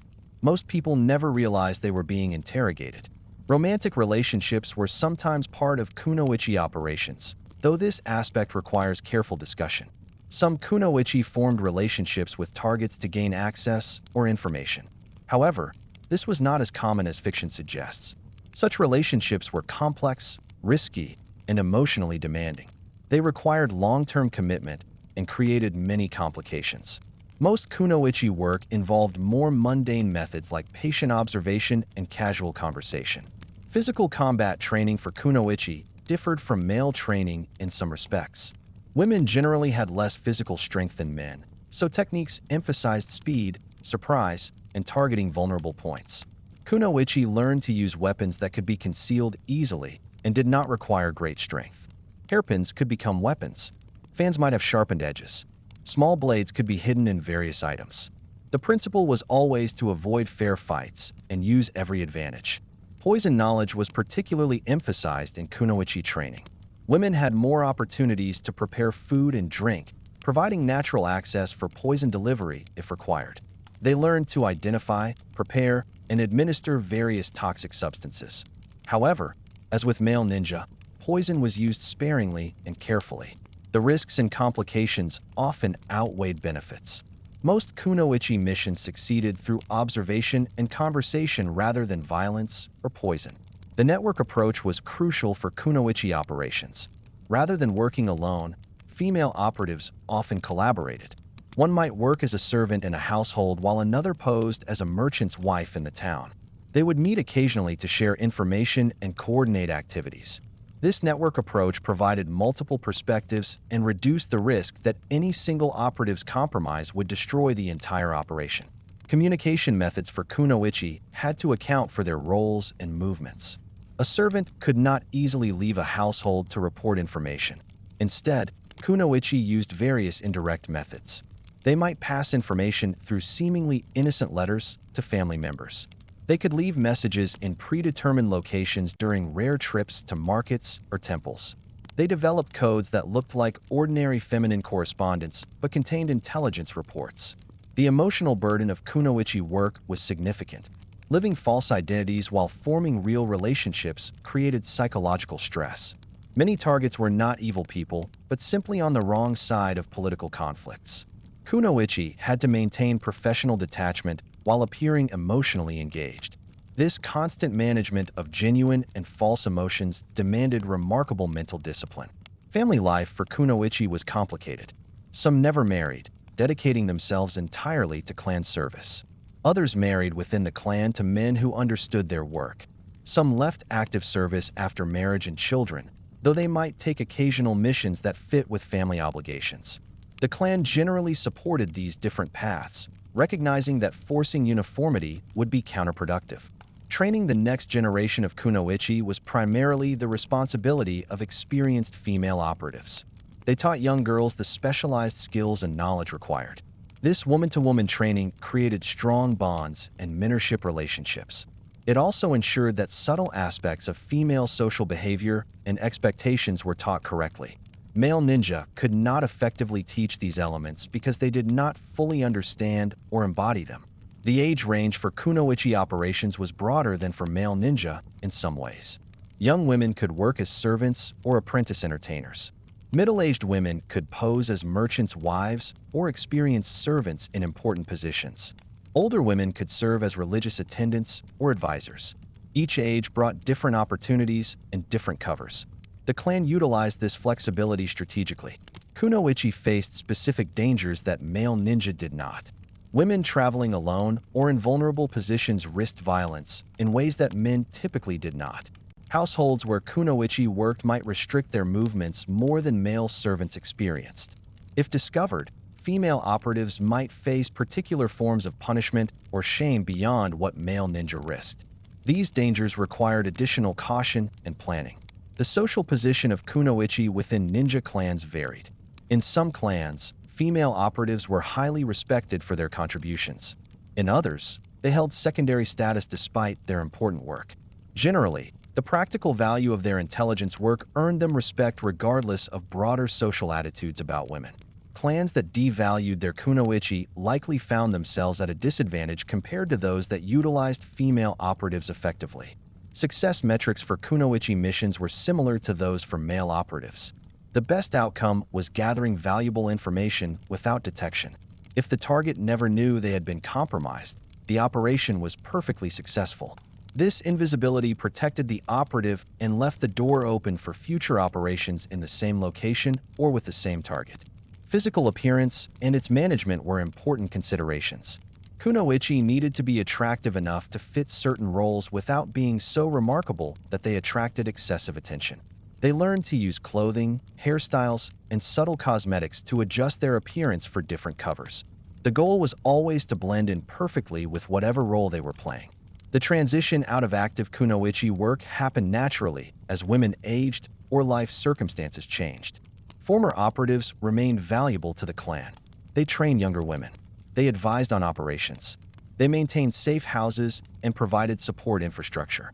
Their experience and knowledge continued to serve the clan even after they stopped conducting missions personally. Some of the most successful intelligence operations in ninja history involved kunoichi working patiently over extended periods.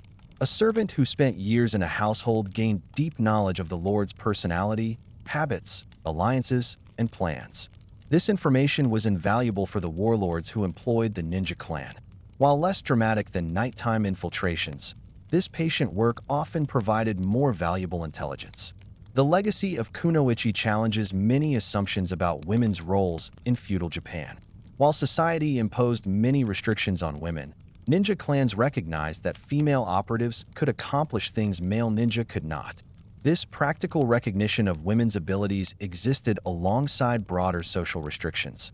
It was not equality in the modern sense, but it was recognition of value and capability. Understanding kunoichi work is essential for understanding ninja operations completely. Male and female operatives complemented each other.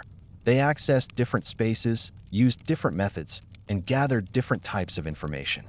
Together, they created intelligence networks that were remarkably effective given the technological limitations of the period. The kunoichi were not auxiliary members of ninja clans. They were essential operatives whose contributions were absolutely necessary for success. The ninja of popular imagination bear little resemblance to the historical reality we have been exploring. Centuries of storytelling, theatrical performances, and modern entertainment have created a mythology that overshadows historical fact. Understanding how these myths developed and what the reality actually was reveals important truths about both ninja themselves and how history becomes legend. The image of ninja dressed in black from head to toe is perhaps the most persistent myth. This costume comes not from historical practice, but from Japanese theater, specifically kabuki performances.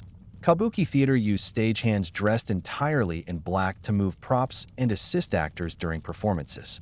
The audience understood that these stagehands were invisible to the story. When kabuki plays featured ninja characters, playwrights made the ninja visible by dressing them in the same black outfits as stagehands. This theatrical convention created the association between ninja and black clothing. Real ninja wore clothing appropriate to their disguise. On missions requiring stealth at night, they typically wore dark blue, brown, or dark red garments. These colors blend better with natural nighttime environments than pure black, which actually stands out against most backgrounds. During the day, ninja dressed as whatever role they were playing: merchant, farmer, monk. The idea of a ninja uniform is fundamentally contrary to how ninja actually operated. Their goal was to blend in, not to wear distinctive clothing. The notion that ninja possessed supernatural powers or magical abilities was primarily created by their enemies and later embellished by storytellers. When a ninja successfully infiltrated a supposedly secure location, gathered information, and escaped undetected, it seemed almost magical to those who could not explain how it happened. Rather than admit security failures, lords sometimes attributed ninja successes to supernatural abilities. This face-saving explanation eventually became believed as truth. Ninja themselves sometimes encouraged these beliefs. If enemies thought ninja had supernatural powers, they might be more fearful and less likely to pursue captured operatives. Some ninja clans deliberately cultivated mysterious reputations. However, they knew the truth. Their abilities came from training, practice, and clever use of practical techniques, not from any supernatural source. The throwing star or shuriken has been vastly overemphasized in popular culture. Yes, ninja used shuriken, but they were minor tools, not primary weapons.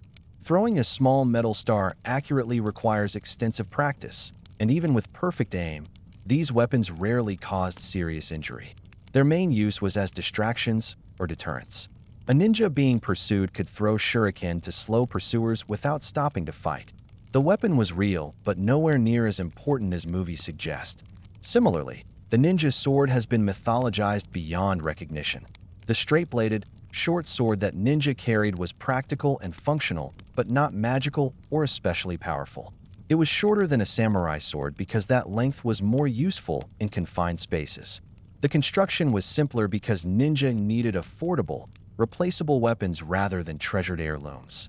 There were no secret forging techniques or special properties. It was simply a practical tool designed for practical purposes. The idea that ninja were master assassins is partially true, but misleading. Ninja did sometimes conduct assassinations when hired to do so. However, this was a small part of their actual work. The vast majority of ninja missions involved gathering information. Assassination was risky, difficult to accomplish without detection, and created more problems than it solved in many cases. A warlord who wanted information about enemy troop movements hired ninja. A warlord planning an assassination typically used other methods. The emphasis on ninja as assassins comes from dramatic storytelling rather than historical frequency. Walking on water, climbing walls like spiders, becoming invisible. These dramatic abilities attributed to ninja in stories had bases in reality, but were greatly exaggerated. Ninja used water-crossing devices that provided some flotation, but did not allow walking on water. They climbed walls using grappling hooks, ropes, and physical skill, not supernatural adhesion. They became effectively invisible through disguise and by working at night, not through magical powers. The dramatic origin stories told about various ninja clans mixing historical fact with legend. Some clans did trace their lineage to Chinese military strategists or mountain mystics. These connections were real, but not magical. They represented transmission of practical knowledge and techniques, not supernatural inheritance. Over time, storytellers embellished these origins until they became mythical rather than historical. Kabuki theater and later Bunraku puppet theater played enormous roles in creating ninja mythology. These art forms needed dramatic stories to entertain audiences. Historical ninja operations, which involved patient observation and careful information gathering, were not particularly exciting to watch. Playwrights created dramatic alternatives. Ninja in these plays performed impossible physical feats, used magical techniques, and engaged in exciting combat. Audiences enjoyed these performances, and eventually the theatrical versions replaced historical memory for most people. The Edo period, when Japan was unified and largely peaceful, was when much ninja mythology solidified. During this time, there was little need for real ninja operations. Former ninja clans lived as farmers and craftspeople. Stories about ninja became entertainment rather than current events. Without real ninja to contradict the myths, storytellers could embellish freely. Each retelling added more dramatic elements until the historical reality was nearly unrecognizable. Written accounts from the actual ninja clans, particularly the Bansen Shuki and Shininki scrolls, present a very different picture than popular mythology. These training manuals discuss practical techniques like picking locks, making rope ladders, and remembering information. They emphasize patience, careful observation, and avoiding detection. They include practical advice about weather, geography, and human psychology. There is no mention of supernatural powers or magical techniques. These documents were serious training materials, not adventure stories. The relationship between ninja and samurai in popular culture is often portrayed as bitter rivalry or opposition. The reality was more complex and practical. Samurai lords employed ninja when they needed information or capabilities that samurai themselves could not provide. Some samurai respected ninja skills while disapproving of their methods. Others simply viewed ninja as useful tools. There was social distance and some disdain, but not the dramatic hatred that fiction often portrays. The relationship was primarily economic. Ninja provided services that samurai paid for. Modern entertainment, particularly films and television, has created entirely new myths about ninja. These include elaborate underground layers, advanced technology disguised as simple tools, and organizations of ninja that controlled events from the shadows. None of these have any historical basis. They are creative inventions for entertainment purposes. However, they have become so widespread that many people believe them to be historical fact. The concept of ninja clans as highly organized, hierarchical organizations similar to modern corporations is mostly fictional. Real ninja clans were extended family groups with loose alliances. Decision-making was often collective rather than autocratic. There were no elaborate rank structures or formal hierarchies beyond natural family and age relationships. The structure was practical and informal, suited to small communities rather than large organizations. The idea that ninja training involved elaborate tests, deadly initiation rites, or selection processes is theatrical invention. Training began in childhood within families. There was no formal recruitment. Children born into ninja families received training as a natural part of growing up. Those who chose to take on dangerous missions did so voluntarily. There were no dramatic tests or trials. The selection process was simply personal choice combined with clan leaders' assessment of individual capabilities. Secret ninja techniques passed down through generations did exist, but they were practical skills, not mystical arts. A clan might have particular expertise in certain types of locks common in their region. Another clan might have detailed knowledge of specific castle layouts. These were trade secrets similar to those in any specialized profession. They were valuable and protected, but not magical or supernatural. The dramatic death of ninja, particularly through ritual means to avoid capture, is largely mythological. While some ninja surely chose death over capture and interrogation, this was not a universal practice or formal requirement.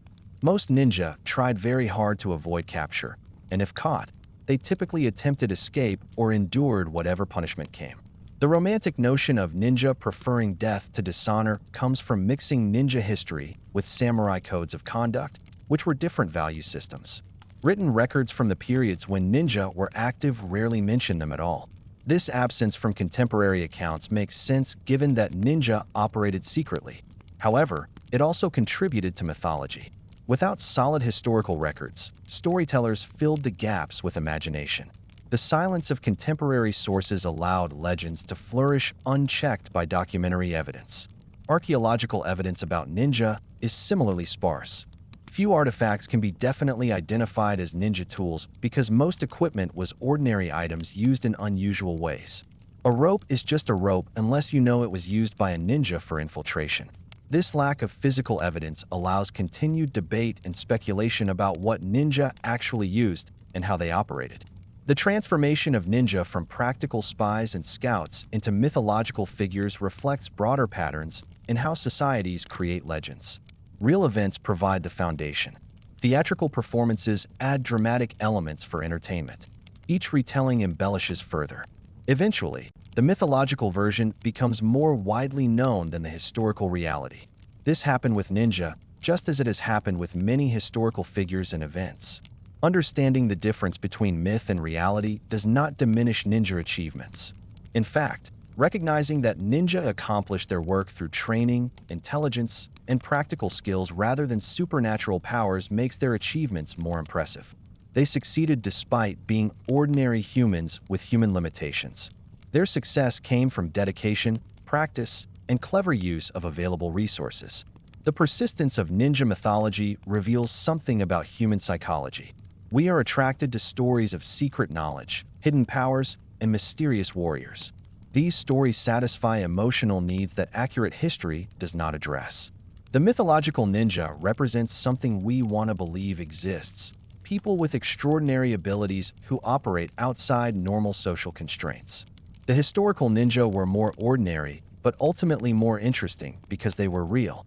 Modern Japanese attitudes toward ninja history are complex. Some view ninja heritage with pride as representing clever resistance and practical skill. Others see ninja work as dishonorable compared to the samurai ideal. Tourist attractions in former ninja regions like IGA present varying mixtures of historical accuracy and entertaining mythology. The challenge of separating fact from fiction continues even in ninja homelands. Academic historians have worked to reconstruct accurate ninja history, but their work reaches far fewer people than entertainment does. For every person who reads a scholarly account of ninja history, thousands watch movies or television shows featuring mythological ninja. The mythology is more entertaining and easier to access. Accurate history requires careful study and accepting that reality is often less dramatic than fiction. The myths about ninja will likely persist regardless of historical evidence. They serve purposes that facts cannot fulfill. They entertain, inspire imagination, and provide heroes for stories. However, knowing the reality behind the myths adds depth and appreciation. The real ninja were remarkable not because they were superhuman, but because they were human. They achieved extraordinary things through ordinary means: training, intelligence, patience, and dedication. That truth is more impressive than any myth. The ninja world was not a unified organization, but rather a complex network of family clans, each with its own history, specializations, and ambitions. Understanding these clans and their relationships reveals much about how ninja society actually functioned. Competition, cooperation, rivalry, and alliance all played roles in shaping the ninja landscape of feudal Japan. The province of Iga was home to the most famous ninja clans. This mountainous region in central Japan provided natural defenses and isolation that allowed ninja culture to flourish. Within Iga, three major clans dominated: the Hattori, the Momochi, and the Fujibayashi. These three families were known as the Jonin, or High Ninja, and they effectively divided Iga among themselves. The Hattori controlled central Iga, the Momochi controlled the southern region, and the Fujibayashi held the northern territories.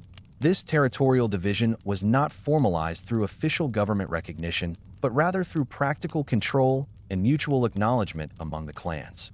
Each of these major clans had subordinate families and allied groups. The Hattori clan, for example, had various branch families that traced their lineage to the main Hattori line. When Hattori leaders needed to assemble forces for a major operation, they could call upon these related families. The system created a pyramid structure with the major clans at the top and smaller family groups beneath them. However, this hierarchy was more flexible than rigid feudal structures elsewhere in Japan. The Momochi clan had particularly interesting origins and structure. Some historical sources suggest they were actually a branch of the Hattori family that had separated and established independent identity. Momochi Sandeu, also known as Momochi Tamba, was one of the most renowned ninja leaders of the 16th century. He commanded approximately 200 to 300 ninja in southern Iga. His reputation for skill in infiltration, disguise, and strategic thinking made him legendary even during his lifetime. The Momochi specialized in certain techniques that became their trademark, though the specific details of these methods were closely guarded clan secrets. The Fujibayashi clan controlled northern Iga and developed its own specializations. Fujibayashi Nagato was considered one of the only ninja who matched or exceeded Momochi Tamba in skill. The competition between these leaders was not necessarily hostile, but it created an environment where each clan pushed to develop and refine their techniques. If the Momochi excelled at a particular type of disguise, the Fujibayashi would work to match or surpass that capability.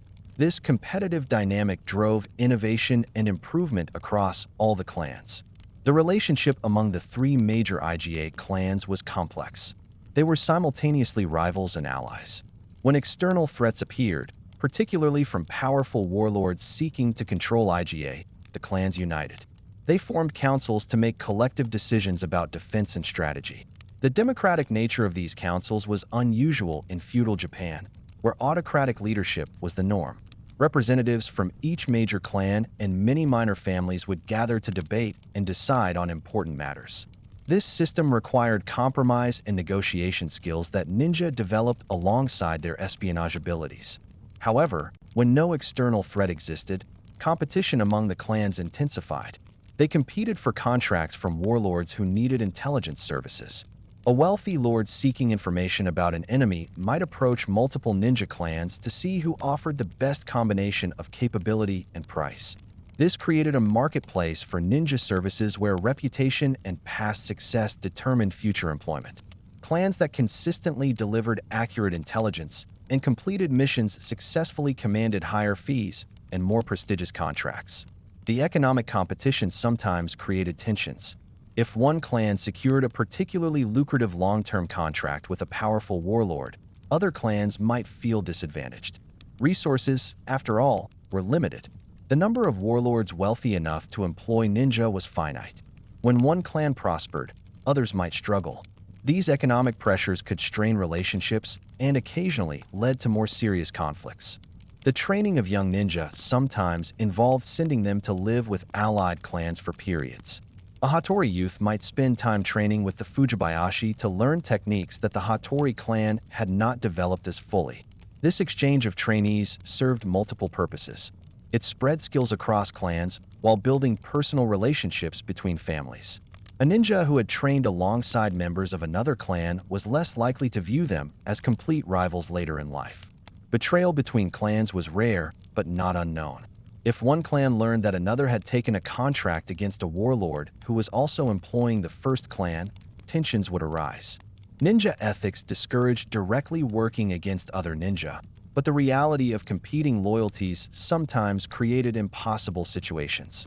A ninja's primary loyalty was to their own clan and family, but the web of alliances and relationships meant that choices were seldom simple. Some individuals moved between clans, though this was uncommon. Marriage was the most typical way someone might shift clan affiliation. A woman who married into a different clan adopted her husband's clan identity, though she retained connections to her birth family. These cross-clan connections created networks that sometimes proved valuable for communication and coordination. A message that needed to reach another clan could be conveyed through marriage connections with less suspicion than direct contact might generate. The reputation of clans fluctuated over time. A series of successful missions would enhance a clan's reputation and lead to more contracts. A notable failure, especially if it resulted in captured operatives revealing information, could damage reputation severely. Clan leaders worked constantly to maintain and enhance their clan's standing. This involved not just completing missions successfully, but also managing information about those missions carefully. Too much boasting could reveal methods, but too much secrecy meant potential clients might not know about successes. The physical headquarters or main compounds of major clans were fortified to some degree. While not castles in the samurai sense, they were defensible structures in strategic locations. The Momochi clan maintained a castle-like structure in southern Iga. These compounds served as clan administrative centers, training facilities, and refuges during threats. They also symbolized the clan's power and permanence in the region. Record-keeping within clans was essential but risky. Clans maintained scrolls documenting techniques, successful strategies, and lessons learned from missions. These documents were clan treasures, passed from generation to generation. However, they also represented vulnerabilities. If enemies captured these scrolls, the clan's methods would be exposed. Therefore, such documents were guarded carefully and often written in coded or obscure language that required clan knowledge to interpret fully. The dissolution of the organized clan structure after 1581 did not completely eliminate ninja families and their knowledge. Survivors scattered, and some eventually entered service with powerful lords, particularly Tokugawa Ieyasu. However, the clan system as it had existed, with territorial control, councils, and independence, ended. The clans that had competed and cooperated for generations were broken. Their knowledge and techniques survived, but in different forms, adapted to the new political reality of an increasingly unified Japan. Understanding ninja clans and their rivalries reveals that ninja society was far more complex than popular culture suggests. These were not mysterious organizations operating in complete secrecy. They were family-based communities with practical concerns about economics, territory, reputation, and survival. Competition drove innovation while cooperation provided strength against external threats. The balance between rivalry and alliance shifted constantly based on circumstances. This dynamic created a robust system that persisted for generations until overwhelming military force finally destroyed it. The historical record of specific ninja operations is fragmentary and often comes from sources written by their enemies or employers. Nevertheless, certain missions and campaigns stand out as documented moments when ninja activities significantly influenced events. These operations reveal the practical reality of ninja work and show how intelligence gathering and covert action shaped feudal Japanese warfare. One of the earliest well-documented uses of ninja-like operatives occurred during the conflicts of the Namba-Kucho period in the 14th century. During this era of divided imperial courts, both sides employed scouts and infiltrators who performed functions we now associate with ninja. These operatives gathered information about enemy positions, disrupted supply lines, and occasionally conducted sabotage. While not yet called ninja by that specific name, these practitioners laid the groundwork for the more organized ninja clans that would emerge in the 15th and 16th centuries. The rise of the IGA and Koga ninja clans to prominence occurred during the Sengoku period, the age of warring states that lasted from the mid-15th to early 17th century. During this chaotic time, Japan fractured into dozens of territories controlled by competing warlords. Constant warfare created enormous demand for intelligence. Warlords needed to know enemy strength, plans, and vulnerabilities. The ninja clans of IGA and Koga positioned themselves as specialists in gathering exactly this kind of information. The first major documented conflict directly involving ninja clans was the invasion of IGA by Oda Nobunaga's forces. This began with an initial invasion attempt in 1579 led by Nobunaga's son, Oda Nobukatsu. Nobukatsu commanded an army of approximately 10,000 soldiers and intended to conquer the IGA region quickly. However, the IGA ninja clans united to resist. They used their intimate knowledge of the mountainous terrain to conduct guerrilla warfare that frustrated the invasion force. The IGA defenders employed classic ninja tactics during this conflict. Rather than meeting the invading army in open battle, they harassed supply lines, conducted night raids on camps, and used the difficult terrain to ambush small groups of soldiers. They set traps along mountain paths and used their superior knowledge of the landscape to appear and disappear seemingly at will. The psychological effect on Nobukatsu's troops was significant. Soldiers became nervous and exhausted from constant alertness. After suffering substantial casualties and making little progress, Nobukatsu was forced to withdraw. This was a major embarrassment for the Oda clan and demonstrated that ninja, when fighting on their home territory with unified purpose, could defeat a much larger conventional force. However, this victory was temporary. Oda Nobunaga himself was furious at his son's failure and determined to crush IGA completely. In 1581, Nobunaga assembled a massive force estimated at 40,000 to 60,000 soldiers. This army was far too large for the IGA clans to resist effectively, regardless of their tactical skill. Nobunaga divided his force into multiple columns that invaded IGA from different directions simultaneously. This strategy prevented the defenders from concentrating their forces and negated the advantage of interior lines that had helped them in 1579. The 1581 invasion was brutal and thorough.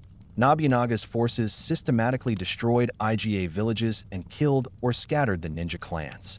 The three major clans, Hattori, Momochi, and Fujibayashi, were broken. Many ninja were killed in the fighting. Others fled to neighboring regions or went into hiding. The independent ninja republic that had existed in IGA for generations was destroyed in a matter of weeks.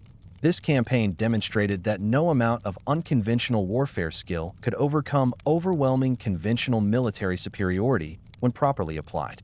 The fate of the individual clan leaders during this invasion became the subject of much legend. Momochi Sandeu reportedly escaped the destruction, though his ultimate fate remains uncertain. Some accounts say he fled to Kii province and lived under an assumed identity. Others claim he was killed during the invasion. The uncertainty reflects the chaos of the time and the secretive nature of ninja operations. Many people simply disappeared during the conquest, and whether they died or successfully created new identities elsewhere cannot now be determined. Some IGA survivors found service with Tokugawa Ieyasu, who became one of the most powerful warlords in Japan and eventually unified the country. Hattori Hanzo, perhaps the most famous ninja in Japanese history, served Ieyasu with distinction for many years. Hanzo had been born into the IGA Hattori clan, but had entered Tokugawa's service before the destruction of IGA. His skills and the knowledge of his clan proved invaluable to Ieyasu during critical moments. One of the most famous operations involving Hattori Hanzo occurred in 1582 during what is known as the Iga Crossing. After the Hanoji incident, where Oda Nobunaga was assassinated by one of his own generals, Tokugawa Ieyasu found himself in an extremely dangerous position. He was far from his home territory with only a small escort, traveling through regions controlled by potentially hostile forces. The assassination of Nobunaga created political chaos, and Ieyasu needed to return to his own lands quickly before enemies could take advantage of his vulnerable position. The direct route back to Ieyasu's territory was too dangerous. Enemy forces controlled the roads and would certainly attempt to kill or capture him. Hattori Hanzo proposed an alternative, crossing through the Iga region using secret mountain paths known to the former ninja clans. Even though Iga had been conquered, many survivors still lived in the mountains and maintained their knowledge of hidden routes. Hanzo contacted these survivors and arranged for them to guide Ieyasu's party through the treacherous terrain. The Iga crossing was extraordinarily dangerous. The party traveled through mountain passes at night, guided by former ninja who knew every path and hiding place. They avoided main roads entirely, moving through wilderness that would have been impassable without expert guidance. The journey took several days of hard travel under constant threat of discovery. However, the operation succeeded. Ieyasu reached his home territory safely, and this success cemented his trust in Hattori Hanzo and the surviving Iga ninja. The gratitude Ieyasu felt for this service had long-term consequences. When he eventually became shogun and established the Tokugawa government that would rule Japan for over 250 years, he rewarded the ninja who had helped him. Hattori Hanzo received land and position. Other surviving Iga and Koga ninja were employed as guards, messengers, and intelligence gatherers for the new government. The area of Edo, modern Tokyo, where many of these ninja were stationed became known as Hanzomon, named after Hattori Hanzo. That name persists today in the Hanzomon subway station and gate. Another significant mission type involved ninja operations during castle sieges. The siege of Osaka Castle in 1614 and 1615 saw extensive use of ninja by both sides. Tokugawa Ieyasu's forces, besieging the castle, employed ninja to gather intelligence about conditions inside. These operatives needed to determine how long the defenders could hold out, whether their morale was strong or weak, and what defensive preparations they had made. Some ninja infiltrated as servants or workers before the siege began. Others attempted to penetrate the defenses after fighting started. The defenders of Osaka Castle also employed ninja for counterintelligence and for sabotage operations against the besieging forces. These defensive ninja attempted to disrupt supply lines, spread false information among the attackers, and identify which sections of the siege lines were weakest. The siege became, in part, a shadow war between opposing intelligence services. Much of this activity left no written record, but contemporary accounts mention mysterious fires, unexplained casualties among officers, and the discovery of infiltrators on both sides. One documented incident from the Osaka campaign involved a ninja named Yuri Kaminosuk who served the Tokugawa forces. He successfully infiltrated Osaka Castle and gathered detailed information about defenses and supplies. His report contributed to the Tokugawa decision-making about where and when to press the attack. However, on a later mission, Kaminosuk was discovered and killed. His death demonstrated the constant danger that infiltration missions posed. Even skilled operatives could be caught, and capture usually meant execution. Ninja were also employed for specialized operations that required technical knowledge rather than just stealth. During various sieges, ninja with engineering knowledge would study castle walls and fortifications to identify weak points. They understood how different types of construction could be undermined or where fire would be most effective. This technical intelligence was as valuable as information about troop numbers or supply levels. A commander who knew which section of wall was weakest could focus his attack there and achieve breakthrough faster. Maritime operations occasionally involved ninja as well, though this is less commonly known. Coastal regions and islands required different skills than mountain or urban operations. Some ninja clans developed expertise in swimming, small boat handling, and operations in and around water. They could approach coastal fortifications by sea, gather intelligence about harbors and shipping, or conduct sabotage against boats and docks. These maritime ninja were specialists within an already specialized profession. One particular skill that some ninja developed was underwater infiltration. Using hollow reeds or bamboo tubes as breathing devices, a ninja could remain submerged in a moat or river for extended periods. This allowed them to approach fortifications that were otherwise heavily guarded. They could also hide from pursuers by submerging in water and breathing through these simple snorkels. The technique was not comfortable and required practice to master, but it provided options that enemies did not expect. Fire was a common tool in ninja operations, though its use required careful judgment. A well-placed fire could create chaos, destroy supplies, or provide distraction for other operations. However, fire was also dangerous to the ninja setting it and could easily spread beyond control. Ninja learned to create fires that would burn in specific ways, quickly for immediate distraction or slowly with delayed ignition to allow escape. They understood which materials burned with little smoke and which created thick smoke useful for covering movement. The use of explosives in ninja operations is sometimes mentioned in sources, though the technology was limited. Gunpowder had been introduced to Japan in the 16th century, and some ninja learned to use it for breaching walls or creating loud distractions. However, explosives were expensive, dangerous to transport, and not always reliable.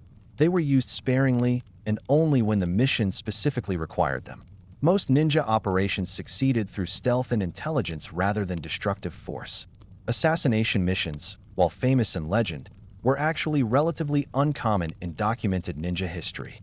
This was partly because assassinations were extremely difficult to accomplish without detection and partly because they often created more problems than they solved. Killing an enemy leader could destabilize a region in unpredictable ways or create martyrs. Warlords who employed ninja usually wanted intelligence more than they wanted assassinations. When assassinations did occur, they were often carried out by other means and other agents rather than by ninja specifically. There are, however, some documented cases of ninja involvement in assassination attempts. These operations typically involved long-term infiltration to gain access to the target. A ninja might spend months working as a servant to learn the target's routines and security. The actual assassination might be accomplished through poison, taking advantage of a moment of vulnerability, or creating an accident. The goal was always to avoid leaving evidence that pointed to deliberate killing. A death that looked natural or accidental served the employer's purposes better than an obvious murder that would trigger investigations and revenge. Counter-ninja operations became increasingly sophisticated as defending forces learned to recognize and prevent ninja infiltration. Guards were trained to watch for signs of infiltration, disturbed dust, slight sounds, shadows that did not quite match their sources. Castle designers incorporated features specifically meant to frustrate ninja operations. Nightingale floors were installed that would squeak when walked upon, alerting guards to movement. Multiple layers of walls and gates made penetration more difficult. Watch rotations were randomized to prevent pattern recognition. Some operations focused specifically on destroying enemy intelligence networks. If one side discovered that the enemy had infiltrators gathering information, they would attempt to identify and eliminate them. This created a dangerous game where operatives had to maintain their covers while knowing they might be under suspicion. Some ninja were used as bait in these situations, allowed to believe they were successfully gathering intelligence while actually being fed false information or being set up for capture. The employment of ninja decreased as Japan unified under Tokugawa rule and the Sengoku period ended. The establishment of the Tokugawa shogunate brought relative peace and stability. There were still intelligence operations and covert activities, but the scale and frequency decreased dramatically. Many former ninja found employment as guards, police, or administrators. Their skills were adapted to peacetime functions like investigating crimes, gathering information about potential troublemakers, and maintaining order in cities. Some ninja operations during the Tokugawa period focused on internal security rather than military intelligence. The government employed former ninja to watch for signs of rebellion, monitor suspicious individuals, and gather information about potential threats to political stability. These operations were less dramatic than wartime missions, but required the same fundamental skills: observation, memory, disguise, and careful reporting. The legacy of these historical missions influenced Japanese culture and government practices for generations. The recognition that good intelligence could prevent disasters or enable victories became institutionalized. Even as traditional ninja faded away, the principles they exemplified, careful observation, strategic thinking, and the value of information, continued to influence Japanese military and political practices. Understanding these historical operations reveals ninja as practical professionals who solved specific problems for their employers. They were not invincible warriors or mysterious sorcerers. They were skilled specialists who gathered information, conducted reconnaissance, and occasionally performed sabotage or other covert operations. Their successes came from training, knowledge, and careful planning rather than supernatural abilities. The most important ninja operations were often the ones that prevented disasters rather than the ones that made dramatic history. The decline of the ninja as an active profession began with the unification of Japan under the Tokugawa shogunate in the early 17th century. After centuries of civil war, the country entered a period known as the Edo period, which lasted from 1603 to 1868. This was an era of relative peace and strict social order. The conditions that had created and sustained ninja clans no longer existed. The transformation from warriors of the shadows to peaceful farmers happened gradually, but inevitably. When Tokugawa Ieyasu established his government in Edo, he brought some stability to a country exhausted by warfare. The various warlords who had employed ninja for intelligence and covert operations were either defeated, absorbed into the Tokugawa system, or confined to their own territories under strict supervision. The constant military campaigns that had created demand for ninja services ended. Warlords no longer needed to gather intelligence about enemy troop movements because open warfare between domains was forbidden by the shogunate. Some ninja, particularly those who had helped Tokugawa Ieyasu during his rise to power, found new roles in the peaceful era. Hattori Hanzo and other survivors of the IGA clans received positions as guards and administrators. They were stationed in Edo, the new capital, where they helped maintain security and order. Their skills were adapted to peacetime functions. Instead of infiltrating enemy castles, they investigated crimes and monitored potential threats to the government. Instead of gathering military intelligence, they collected information about political dissent and criminal activity. However, these positions were limited in number. The Tokugawa government could not employ all the surviving ninja, and even those who found positions discovered that their work had fundamentally changed. The excitement and danger of wartime operations gave way to routine patrols and administrative duties. Many former ninja found this peaceful work unfulfilling, but they adapted because survival required it. They had families to support and no alternative employment that used their particular skills. The majority of ninja families returned to or continued agricultural work.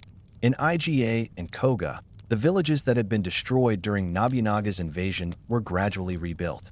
Families cultivated rice and vegetables, raised animals, and pursued normal rural occupations. The younger generation, born into this peaceful era, learned farming skills more thoroughly than espionage techniques. Parents still taught some traditional knowledge, passing it down as family heritage, but the practical application of these skills became increasingly rare. The psychological adjustment was significant. Imagine living your entire life trained for stealth, infiltration, and intelligence gathering, then finding yourself simply farming rice year after year. For some former ninja, this transition was welcome. They had survived dangerous years and were grateful for peace and safety. For others, especially younger men who had trained extensively but never experienced real operations, there was a sense of wasted preparation. They possessed remarkable skills that the peaceful world no longer needed or valued. The social status of former ninja remained ambiguous during the Edo period. Those employed by the Tokugawa government held official positions with some prestige. But most former ninja were simply farmers, and the broader society did not particularly respect their previous profession. The general attitude toward ninja had always been mixed, acknowledging their usefulness while disapproving of their methods. As peace continued and memories of the warring states period faded, even that grudging acknowledgement diminished.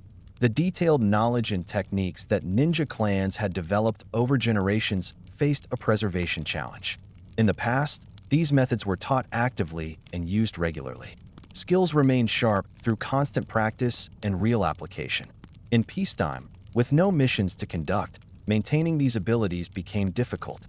Some families made deliberate efforts to preserve their heritage.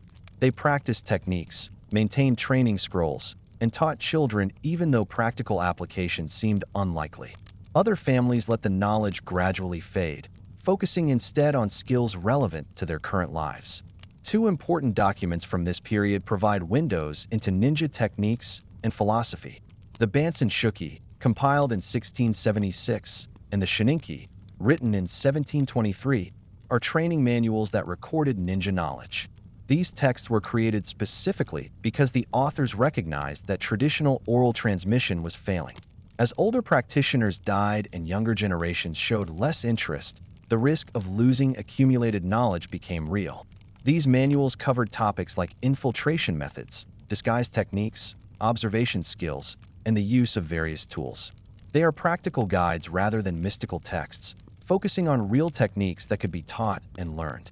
The decision to write down previously oral knowledge represented a significant shift. Traditional ninja practice had relied on direct master-to-student transmission. Secrets were guarded carefully and never written where enemies might capture them. The creation of written manuals indicated that the old system was breaking down. The authors chose preservation over secrecy, recognizing that if knowledge was not recorded, it would be lost entirely. Modern historians are grateful for this decision, as these texts provide invaluable information about real ninja practices. As the Edo period continued, the gap between historical ninja and popular perception began to grow. With no actual ninja conducting operations, the reality of their work faded from public memory. Kabuki theater and other entertainment forms created increasingly fantastical representations. Ninja in these performances could do impossible things, use magical powers, and engage in dramatic adventures that bore little resemblance to historical practice. Audiences enjoyed these performances without realizing how far they diverged from reality. This mythologization process accelerated over time. Each theatrical retelling added new elements and exaggerations. Writers created elaborate origin stories and supernatural abilities. The theatrical convention of dressing ninja in black became standard, even though real ninja had never worn such costumes. These fictional elements became so widespread that they eventually replaced historical memory in popular consciousness. By the late Edo period, few people outside former ninja families knew what real ninja work had actually involved. The strict social order of the Edo period also contributed to ninja decline. The Tokugawa government established rigid class boundaries and restricted movement between classes. Everyone had a defined place in society, and deviation from that place was discouraged or forbidden. Former ninja and their descendants were classified as farmers or low-level samurai, depending on their specific circumstances. They were expected to remain in those roles. The flexibility and independence that had characterized ninja clans in earlier periods was incompatible with Edo's social structure. Some former ninja skills found limited application in the peaceful era. The Tokugawa government employed special police forces called onmitsu, who conducted undercover investigations. These operatives used techniques similar to ninja methods, gathering information through disguise and infiltration. Some descendants of ninja families found employment in these roles. However, the work was different in important ways. Onmitsu targeted criminals and political dissidents, not military enemies. The stakes were lower, and the operations were less dangerous than wartime ninja missions had been. The end of the Edo period in the mid-19th century brought dramatic changes to Japan. The arrival of American ships under Commodore Perry in 1853 forced Japan to open to foreign trade. This external pressure exposed weaknesses in the Tokugawa system and eventually led to its collapse. The Meiji Restoration of 1868 replaced the shogunate with a modernized government centered on the emperor.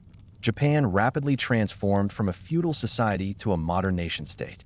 This modernization had complex effects on ninja heritage. On one hand, the old class system was abolished, and people gained more freedom to pursue different occupations. Former ninja families were no longer bound to farming or low-status positions. On the other hand, the skills and knowledge that ninja had preserved seemed increasingly irrelevant to modern Japan. The country was adopting Western military organization, technology, and methods. Traditional Japanese martial arts and covert practices appeared outdated compared to modern intelligence services and military operations. Some ninja descendants adapted their knowledge to the modern era.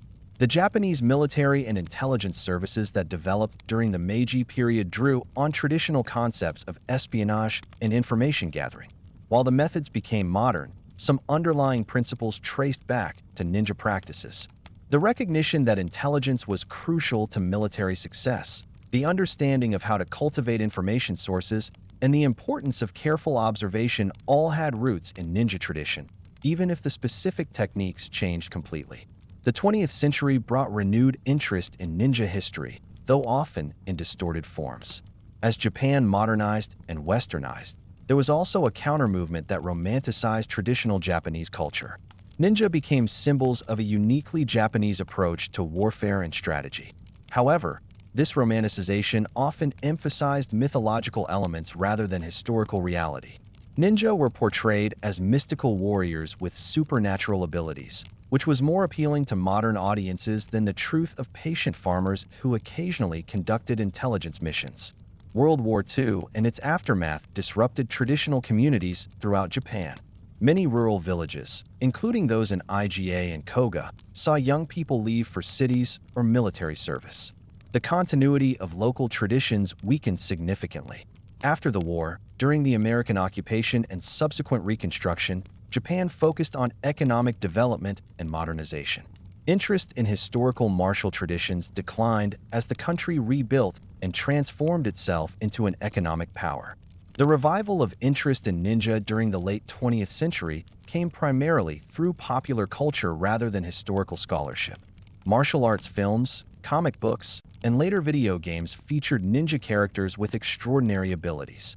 These representations were almost entirely fictional, but they created worldwide fascination with ninja. Ironically, this global popularity had little to do with historical reality. People around the world became familiar with a mythologized version of ninja that Japanese historians knew bore little resemblance to the truth. Tourism in the Iga and Koga regions capitalized on this interest. Museums and tourist attractions were established to tell the ninja story. These facilities vary in their commitment to historical accuracy. Some present careful, well-researched accounts of real ninja practices. Others embrace the mythology and provide entertaining but historically questionable experiences. The economic benefits of ninja tourism are significant for these regions, creating complicated incentives around how history is presented. Academic historians have worked to reconstruct accurate ninja history, but their work reaches limited audiences. Scholarly books and articles correct misconceptions and provide evidence-based accounts. However, these serious works cannot compete with the appeal of fictional ninja in movies, television, and games. The general public remains more familiar with fantasy ninja than with historical reality. This gap between scholarly understanding and popular belief persists despite efforts to bridge it. Modern martial arts schools sometimes claim to teach authentic ninja techniques. These claims should be viewed skeptically. While some instructors have studied historical documents and attempt to reconstruct techniques based on written descriptions, there was no continuous transmission of ninja practices from the Edo period to the present. The knowledge was not passed down intact through generations of practitioners. What exists today are interpretations and reconstructions based on historical texts and informed speculation, not unbroken lineages of authentic technique. The legacy of historical ninja extends beyond specific techniques to broader principles. The recognition that information is power, that creativity and adaptability can overcome superior force, that patience and careful observation matter more than dramatic action. These ideas have lasting value. Modern intelligence services, military special operations, and even business strategy incorporate principles that ninja understood centuries ago. While the specific methods are completely different, the underlying concepts remain relevant. The transformation of ninja from real historical people to modern myth reveals much about how societies remember and forget their past. The actual ninja were farmers in mountain villages who developed specialized skills in intelligence gathering and covert operations. They worked for practical reasons, primarily economic survival. They used simple tools and careful planning rather than supernatural powers. They succeeded through patience, observation, and human psychology rather than physical superiority or magical abilities. This reality is less dramatic than the myth, but ultimately more interesting because it demonstrates what human beings can actually achieve. Today, the descendants of ninja families live throughout Japan. Most are ordinary citizens with no connection to their ancestors' historic profession. Some maintain family traditions and preserve historical knowledge out of respect for heritage. A very few have become scholars or teachers, working to ensure that accurate information about ninja history survives. For most descendants, their ninja ancestry is simply a family story, interesting but not particularly relevant to their modern lives. The question of what ninja legacy means in the contemporary world has no simple answer. On one level, ninja are historical curiosities, interesting figures from Japan's feudal past whose real story has been obscured by centuries of myth-making. On another level, they represent principles and approaches that retain value. The importance of intelligence, the power of careful preparation, the effectiveness of unconventional thinking. Perhaps the most important legacy is simply the reminder that reality is often more complex and interesting than myth, and that ordinary people, through training and dedication, can develop extraordinary capabilities. The story of the ninja, from their origins in mountain villages through their peak during the Warring States period to their decline in the peaceful Edo era and transformation into modern myth, reflects broader patterns in Japanese history. It shows how social and political conditions create demand for certain skills, how practical knowledge is developed and transmitted, and how historical memory changes over time. The ninja were products of their specific time and place. They adapted to changing circumstances as long as possible, then faded away when their world transformed beyond recognition.